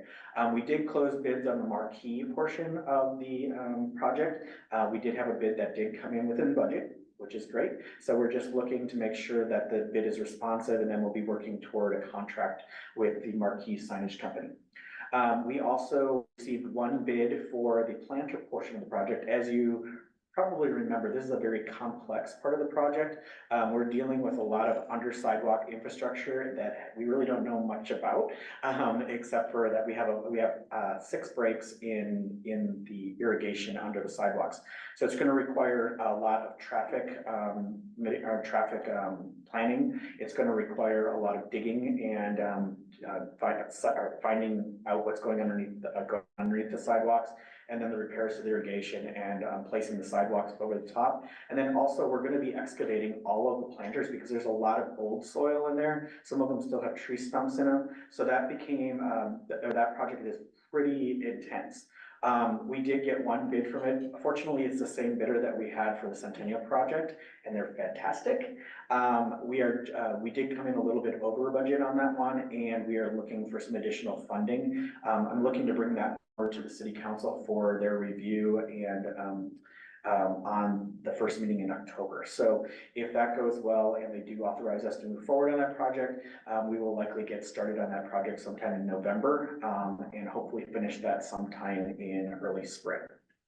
So those are the 3 different elements. I should also mention, along with the planter portion of the project, that also includes the medians there. We also did get a bid alternate in solicitation for some landscape work in Posey Plaza that we are also evaluating. And I'm here to answer any questions you might have. Yeah. It's so great presentation on all 4 or 3, I lost count already, sorry. One question with the beautification project, are you still planning or contemplating planting trees on Genevieve? I know Yes. that was, okay. Right, With the trees on Genevieve, what we put in the proposal is that we would like them to do a feasibility. And if possible, if it is deemed feasible, with all the utilities and everything that's under, and making sure that we have enough space for the root structure, that we are gonna be recommending to put in trees on Genevieve. And then the last question is, in the budgeted items, are there any provisions for any kind of like holiday kind of lighting or celebration for downtown? Sure, so there's not in the current funding for the downtown beautification to change out the lighting. I have had discussions with the facilities team. Public Works handles the lighting that happens downtown. We have talked about different ways to achieve better lighting for the holidays downtown, and we'll continue those conversations through the fall here as we approach the holidays. Thank you very much. You're welcome. Any comments from the public? No, okay, great. Thank you That very was much. your report. Thank you so much, Travis. Moving on to item G, receive report on music education strategic initiative from San Bruno Education Foundation, San Bruno Park School District, and Cappuccino High School. The Music Education Strategic Initiative is a partnership between SBCF, the San Bruno Education Foundation, the San Bruno Park School District, Cappuccino High School, and the Cappuccino High School Alumni Association, and was created with the goal of making music education a hallmark of San Bruno's public schools. The original grants totaled $495,000 over 3 years, and then we extended the initiative for a 4th year with another $68,000 in grants. For the San Bruno Education Foundation and San Bruno Park School District, we allowed use of the grant funds to extend into a 5th year, as an elementary school music program could not be effectively delivered to the students virtually during the pandemic. In April 2022, the board approved 2 additional years of funding for the initiative, providing $270,000 to the San Bruno Education Foundation to jumpstart a new 6th grade music program at Parkside Intermediate School, and $20,000 to the Cappuccino High School music program for transportation and other costs related to performance and competitions, replenishing the instrument supply, and instrumental vocal sectional coaching. The final year of the funding was expended in the 23-24 school year, and tonight we are pleased to receive our last report from our community partners on this initiative. First, I'd like to welcome San Bruno Park School District Superintendent Matt Duffy and San Bruno Educational Foundation President Heather Latta, who will report on the use of the grant funds at Parkside. Then we'll hear from Cappuccino High School's music director, Jonathan Hsu, on the CAP music programs and use of grant funding, Superintendent Duffy, and President Latta. Thank you. Thank you. Good evening, board, and thank you for having us here today to talk about the successful implementation we were able to have on the extension of the strategic music grant, which we deeply appreciate. The music program at Parkside in particular really was suffering coming out of the pandemic because of the lack of elementary music education during the pandemic, and, some fear of students' parts of getting into music and various ways, as well as some turnover that we had with teachers. And it was really instrumental, no pun intended, to be able to have this extended grant, to be able to kickstart the program and bring us back to where we were under the Strategic Music Initiative as an award-winning program. And in particular, it was really helpful to be able to have the focus on 6th grade music, to be able to have students coming into the school really strongly encouraged to have a music class available to them, and then be able to build their time in music during their time at Parkside. And in complement to that, be able to have the funding provided as well for instruments, sheet music, and other supplies. And also, I'll speak tonight about one of the other goals of the grant, which was to make it sustainable funding, so that this would hopefully be the last extension we would need from the Community Foundation. So if you go on to the next slide, talk a little bit about the additional teacher that was provided at Parkside, and the ability to focus more and provide more class offerings for 6th grade in particular as a result. So with the funding for the 2nd Parkside music teacher, the school had the capacity to offer many more options for music classes, for sixth grade in particular, for the first year of the grant, the 2022 to 2023 school year, there was offerings for beginning choir, beginning band, beginning orchestra, and also music appreciation, which included ukulele and percussion drumming. So that's, you know, really students who weren't sure if they wanted to dive completely into music, but they were able to explore it more directly through this music appreciation class. And, you know, in talking with the music teachers who are part of this program, they were able to talk about how those students often actually went on to a special cadet class for seventh grade that boosted their ability to then participate in advanced band in eighth grade. And so again, just providing great kind of lineup for the students from year to year in terms of what was available and helping prepare them for high school later.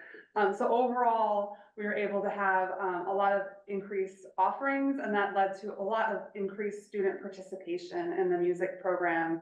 And one other example I just wanted to highlight was the choir program, which before this grant actually was just an after-school program. Now there's beginning and advanced choir classes within the school, and also it's an award-winning program now where the choirs won different awards. And so it's just an example of the commitment that you put into the program through your grant has really paid off. So we really appreciate that.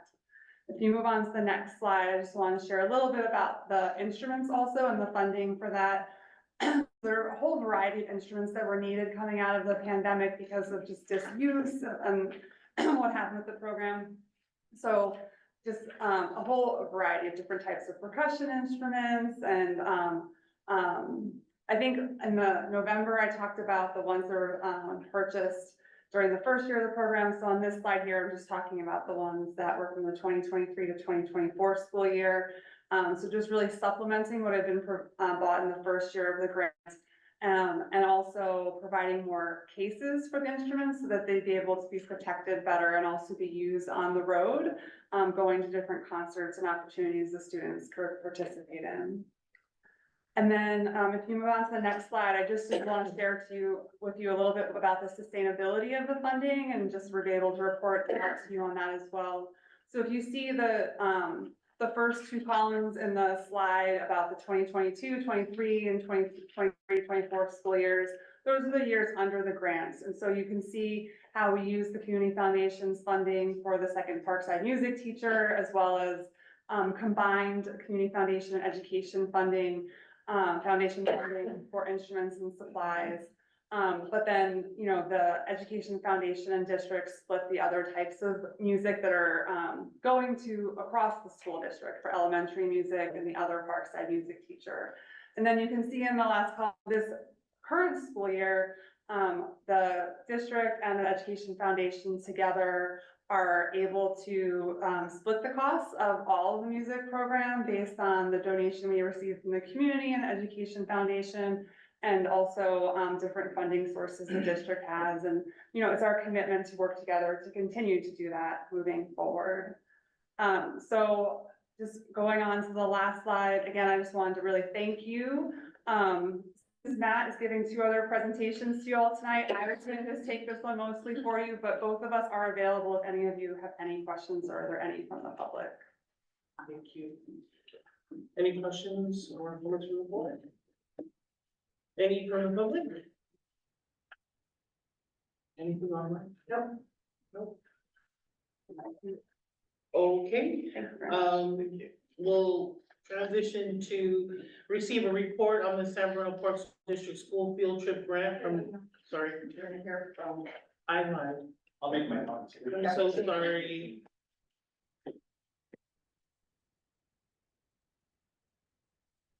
Evening board. Sorry, Jonathan. I remember speaking to this board last year with a lot of positive news about the happenings in the Cappuccino High School Music Department. And I am pleased to be here tonight again at the end of this extension, to report on some amazing things that we did last year. We have the slides up here. I'm going to just go through them bit by bit. This is just showcasing every part of every inch of our music department. This is our chamber singers, our choir class. Very much a fan of the middle school choirs being put into the school, a very positive thing there. Our next slide is our orchestras. I will come back to this. We have some amazing things to report back. But we have two orchestras, a freshman orchestra and a 10th through 12th grade orchestra.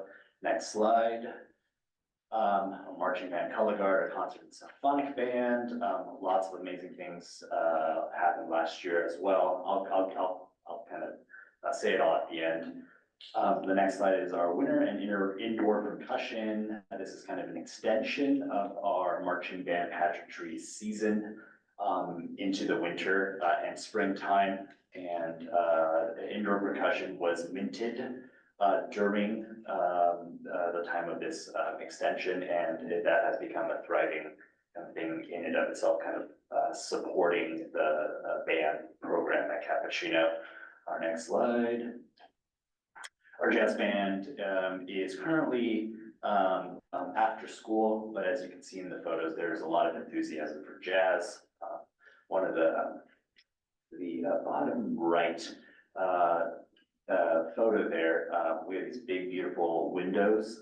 There was a big power outage that day, and the jazz band still rehearsed, so that was kind of fun. Next slide, we had a performance that week. Okay, so last year, we took finally, first time for me at Cappuccino, we took not one, but we took two Southern California tours. And the reason why we took two was because the year previous, our chamber orchestra, our older orchestra, I had sent in an audition recording, and we were accepted, and I think we were the only Bay Area school to be accepted to perform at the CMEA State Festival. Now, we normally host the CMEA Festival, a local one every year, and many schools in the Bay Area and all across the state host these festivals. They're professionally adjudicated festivals. And if your group does well, it's a unanimous superior the year before, you're then eligible to apply an audition. So I had sent in the summer of 2023, I had sent in an audition recording along with our judges' score sheets. And we were one of the only Bay Area schools to be accepted to perform at the state level CMEA festival. And so, well, that was being held in Southern California. And so we decided to take the orchestra to Southern California.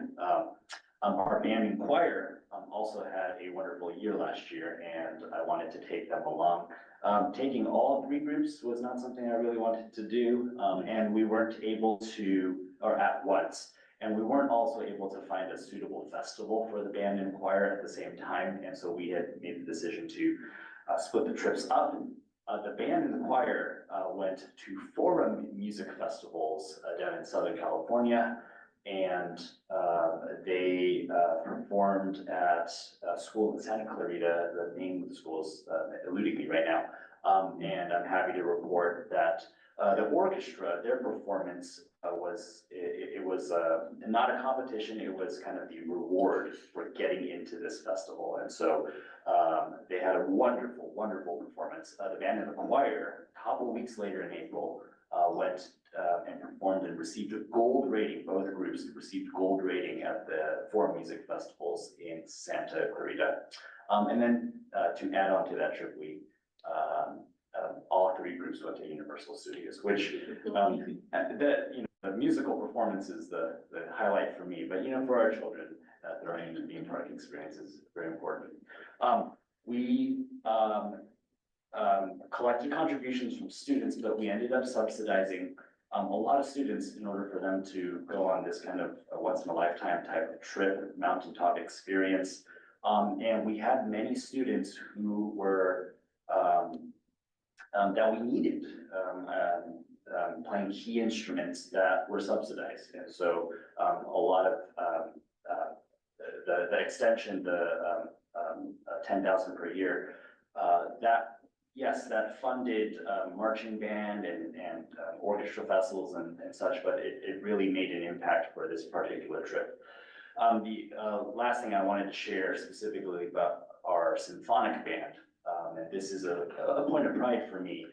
Last year at our own CMEA festival hosted at Cappuccino, I accidentally put them in the highest graded ranking, the class 3 ranking. No other school in the San Mateo Union High School District competed or performed at that class 3 rating. They performed at the class 2 rating. Despite that, we received a composite superior, so every one of our performance judges gave us a solid superior score. I don't know the numbers, but somewhere between 85 and 100 is a superior. We were close to the middle of that mark, so nothing barely. And no other school in the San Mateo Union High School District competed at that level. And so I would report to this board that as of last year, we had the best sounding symphonic band, high school band in the San Mateo Union High School District. And so that is a point of pride for our students and myself. And I know we had an amazing class of 2024 graduate last year, and many of them are continuing in music,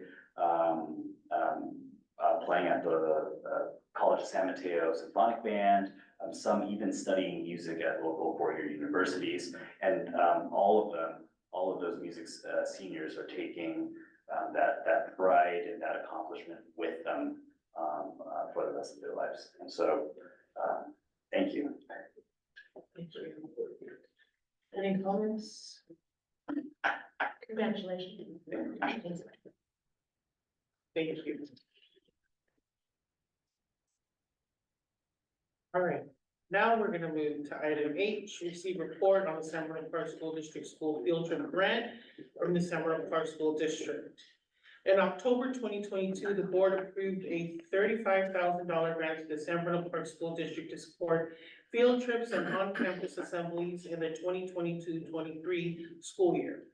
The grant reflected the foundation's belief in the value of field trips for San Bernardino students, especially after more than 2 years of a pandemic, and offered some much-needed financial relief to the school's parent-teacher organizations, which are often relied upon to fund these types of opportunities. Under the grant, $5,000 was earmarked to support activities to each of our elementary schools and $10,000 to support activities at Parkside Intermediate School. During the summer of 2023, the school district informed the foundation that the schools had not expended all of their grants funding in 2022-23 school year and requested an extension to be able to use the remaining funds in that 23-24 school year, which we agreed to.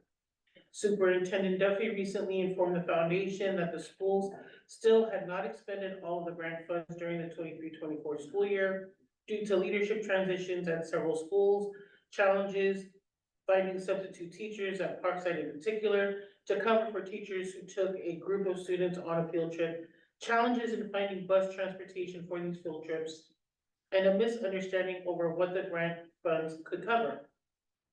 He requested that the school district receive another 1-year extension of the grant period, wanting to be supportive of the school district in the face of these challenges.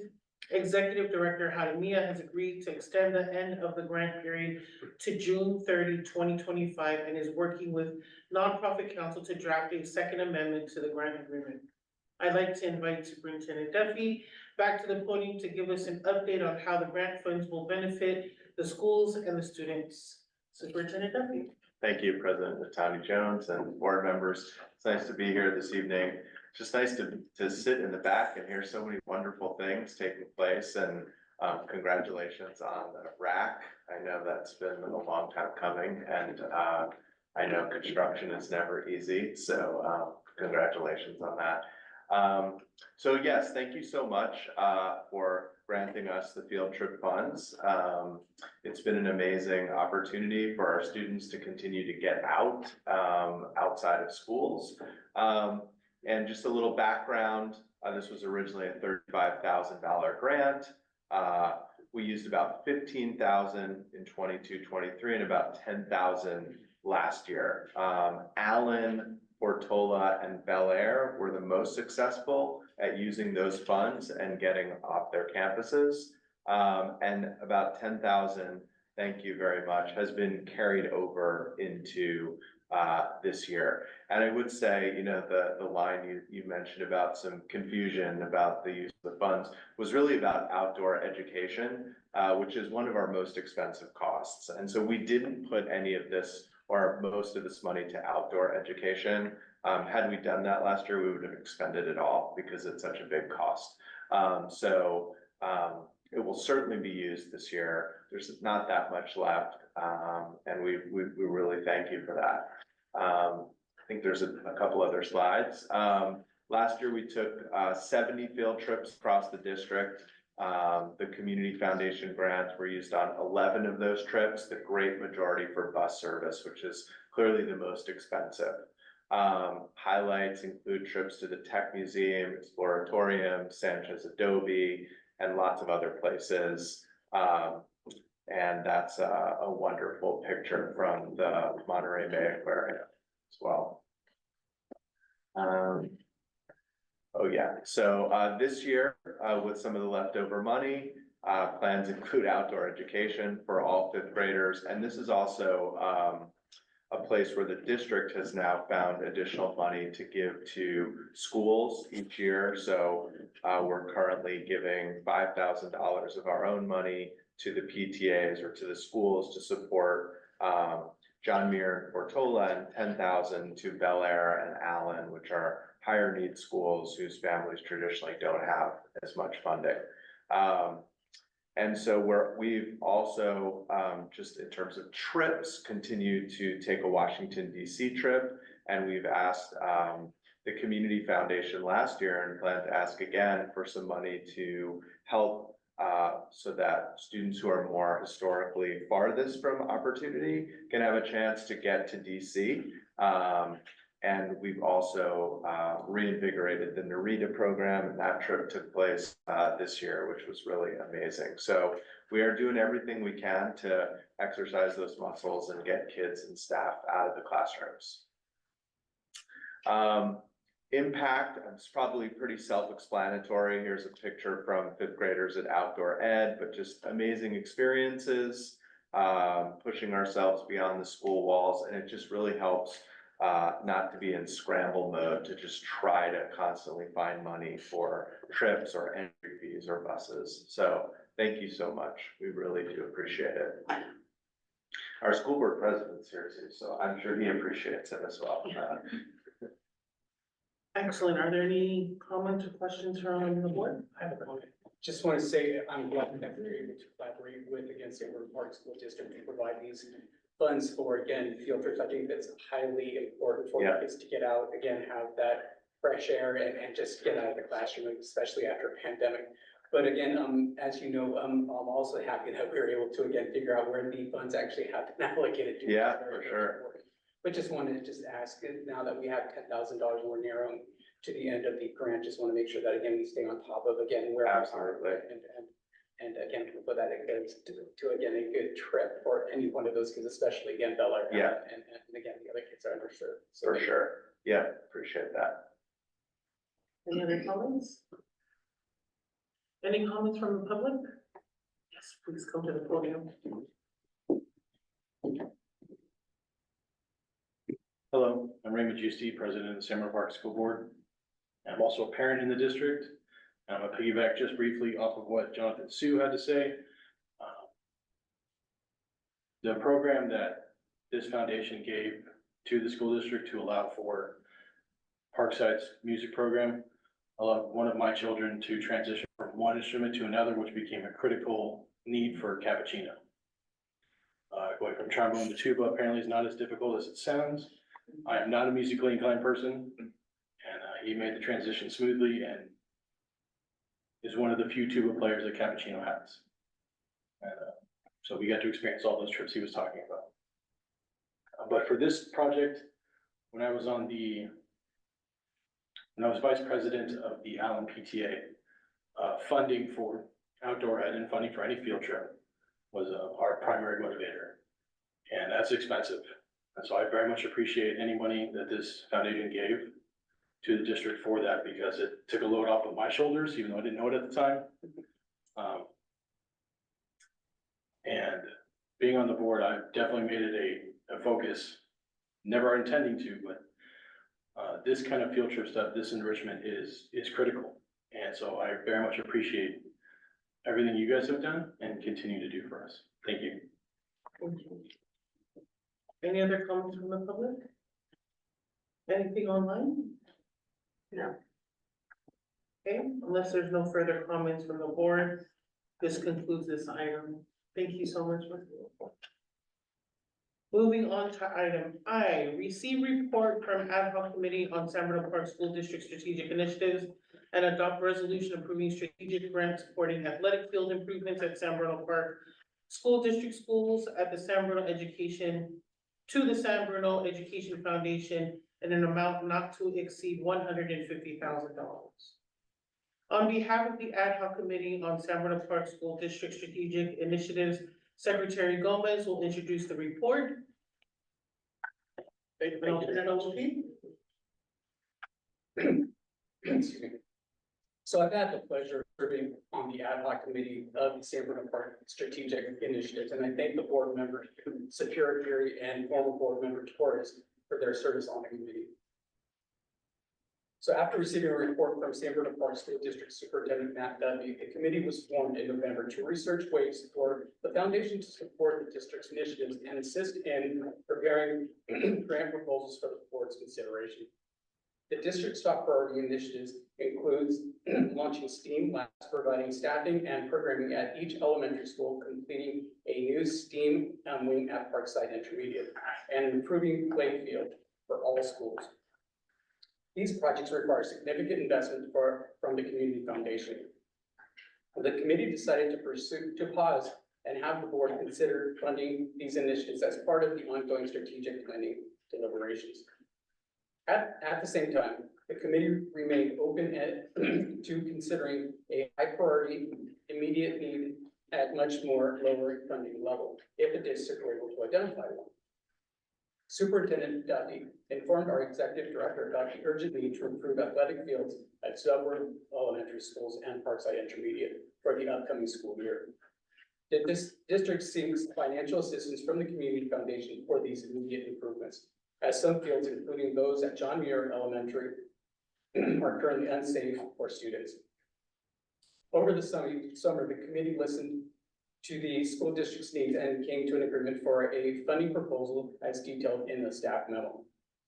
The school district decided to partner with San Bruno Education Foundation on this project, requesting that the grant be awarded to San Bruno Education Foundation, which would fulfill the reporting requirements. This arrangement is consistent with how we have handled most grants benefiting the San Bruno Park School District in the past.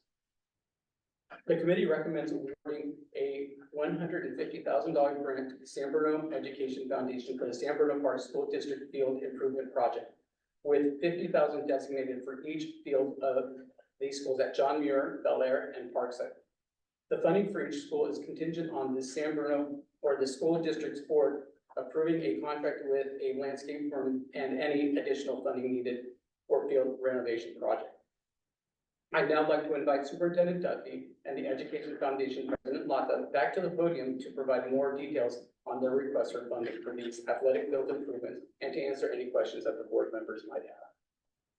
Well, thank you again, and thank you, Secretary Gomez, for really looking into some of our strategic initiatives and inviting us to submit a sort of more, I guess we would call it time-sensitive proposal around these fields. And I think the time sensitivity is with the closure of Crestmore and the need for more soccer space across the district. It's really accelerated our hopes to get our fields in good shape. We had some meetings also with the leaders of the soccer organizations, as well as Travis from the city, about what we could do. And so we have really tried to fast track some short-term improvements to our fields. And I'll talk about those. We can move our slide forward. So, like I said, we've been thinking about this in both short-term and long-term.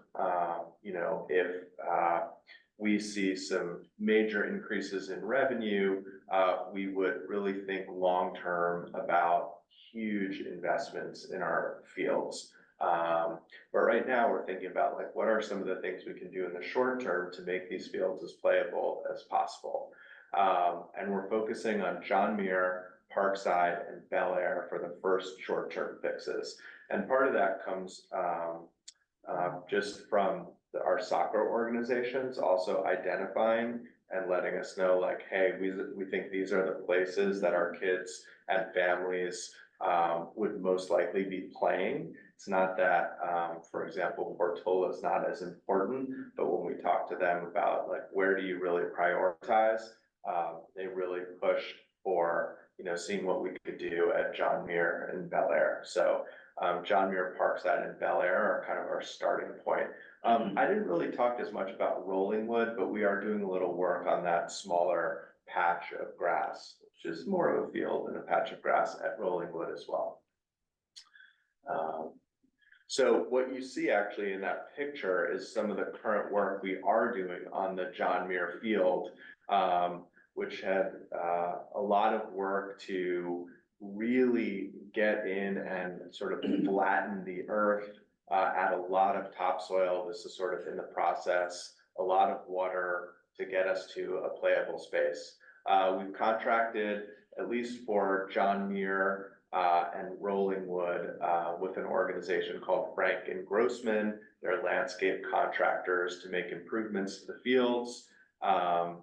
This field, you know, has been inoperable for decades, and this will be the first field where additional soccer will be played.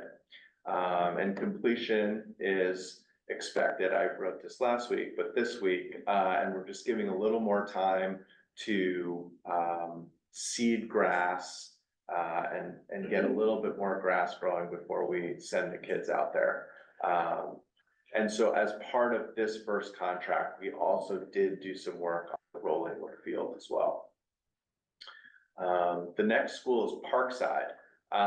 So Parkside is a beautiful place, really just spectacular and complicated, because we use it obviously for our PE programs, but it's used heavily by the girls softball league, by soccer as well.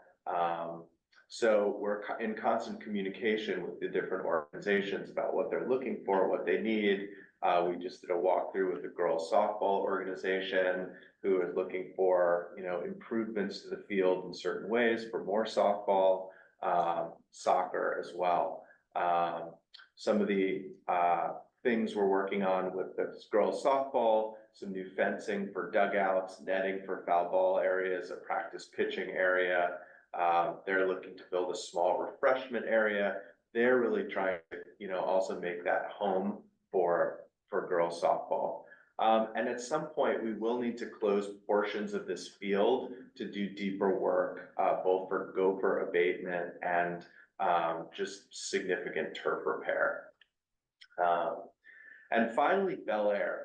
Bel Air is the most complicated of the fields because it's on, because you've got, I mean, you all know, but you've got sort of city property, airport property, district property, and then you also have irrigation that kind of leads sort of from the city at the Lions Field, goes through the other fields.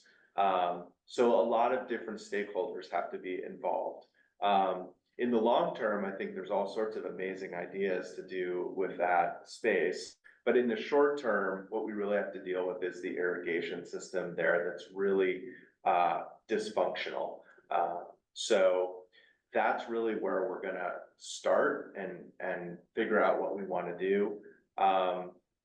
We have some different options. Building an entire new irrigation system across both of the fields is like $1 million project, and that's just too much for us. But one of the things that the soccer organizations helped us with at John Muir is they got out and really identified a lot of the broken irrigation valves under the earth and helped to make those operable. And that's really sort of what we'll start doing. And so that's really our goal, as I've said, is to sort of work with the organizations, do the work of digging and finding these quote unquote lost valves. We've had some meetings with the city team out there to understand sort of the water and the water system. But it really floods down there a lot and the water stays in big patches in the winter. And so that's what we have to fix. Also, it's worth mentioning, just like the soccer organizations and the softball organizations, the pony baseball organization has put incredible time and effort into that baseball field and have also asked us to do more in terms of some fencing, to just protect some of the grass areas, protect some of the playing areas. And so we're gonna look at that as well. So that's a little bit more of what's going on at Bel Air. So these are projected costs right now based on some of the things that we want to take care of this year, and comes to about $256,000. We're obviously asking for the 150 and you know, would be wonderful if you all were able to grant that to us this evening. And we know the benefit it's going to create for our kids and community. So, timeline, sorry. So as I mentioned, John Muir is really nearing completion. Bel Air, our goal is to complete the irrigation valve repairs and water pumping solution by the end of the school year, maybe do some additional fencing. And Parkside, softball and soccer-based improvements to finish those by March 2025, and other needed improvements when we have some of the summertime to really get in there when the students are there by August. Thanks. Thank you so much. Are there any questions or comments from the board? Any from the public? Oh, yes, please. Raymond Juicy again, San Bernardino Park School District. Very briefly, I started my education career at Bertola, moved to John Muir, moved to Parkside. My children started at El Crystal, moved to Allen. El Crystal and Allen really didn't have fields, and I have vivid memories of John Muir's fields being closed to us. So these projects are long overdue. And when I was at Parkside, it looked the same as it does today. And that was a long time ago. So I'm very excited about these projects, and I appreciate everything you guys have done and continue to do for us. Thank you again. Okay. Thank you. May I have a motion to adopt the resolution approving a strategic grant supporting athletic field improvements at San Bernardino Park School District schools to the San Bernardino Education Foundation in an amount not to exceed $150,000? So moved. Second. Thank you. Turn it over to Secretary Holman. Thank you. Board Member Belinda Wong, Aye. Board Member Supriya Harry, Aye. Treasurer Pat Glynn is excused with notice. Secretary Raul Gomez is an aye. Vice President Jim Ruane. Aye. President Melissa Natani Johnson. Aye. All ayes. Thank you. On behalf of the district and the kids and our trustees, thank you so much. We will work to get it done. So thank you. Thank you. Moving on, receive report on other programs, Crestmore Scholarship and Community Grant Funds. I'll turn it over to Executive Director Leslie Ramírez. Okay, we're finally towards the end. Thank you all for staying as long as you have. We appreciate it.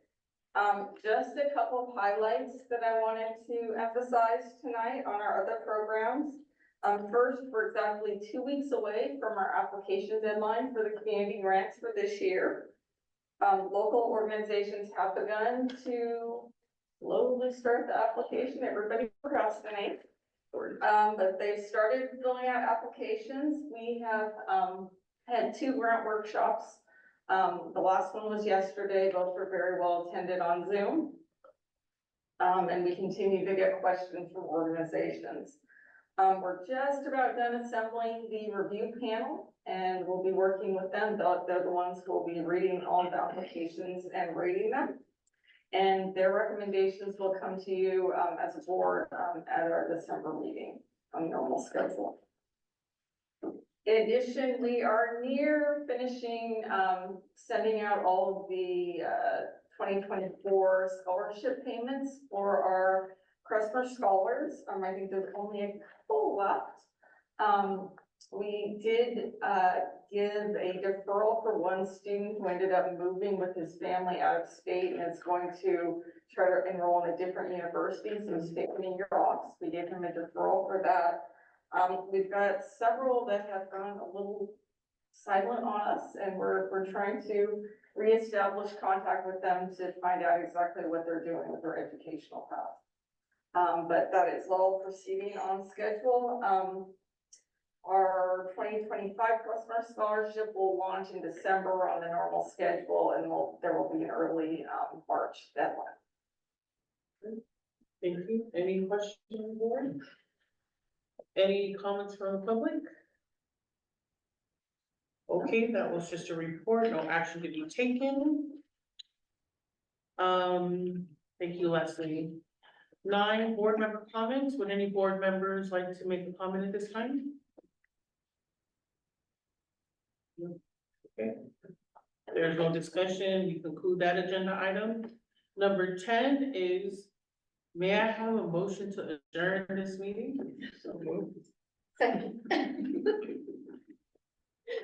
We are adjourned. Our next regular meeting is scheduled for Wednesday, October 2nd, 2024 at 7 p.m. Thank you, everyone.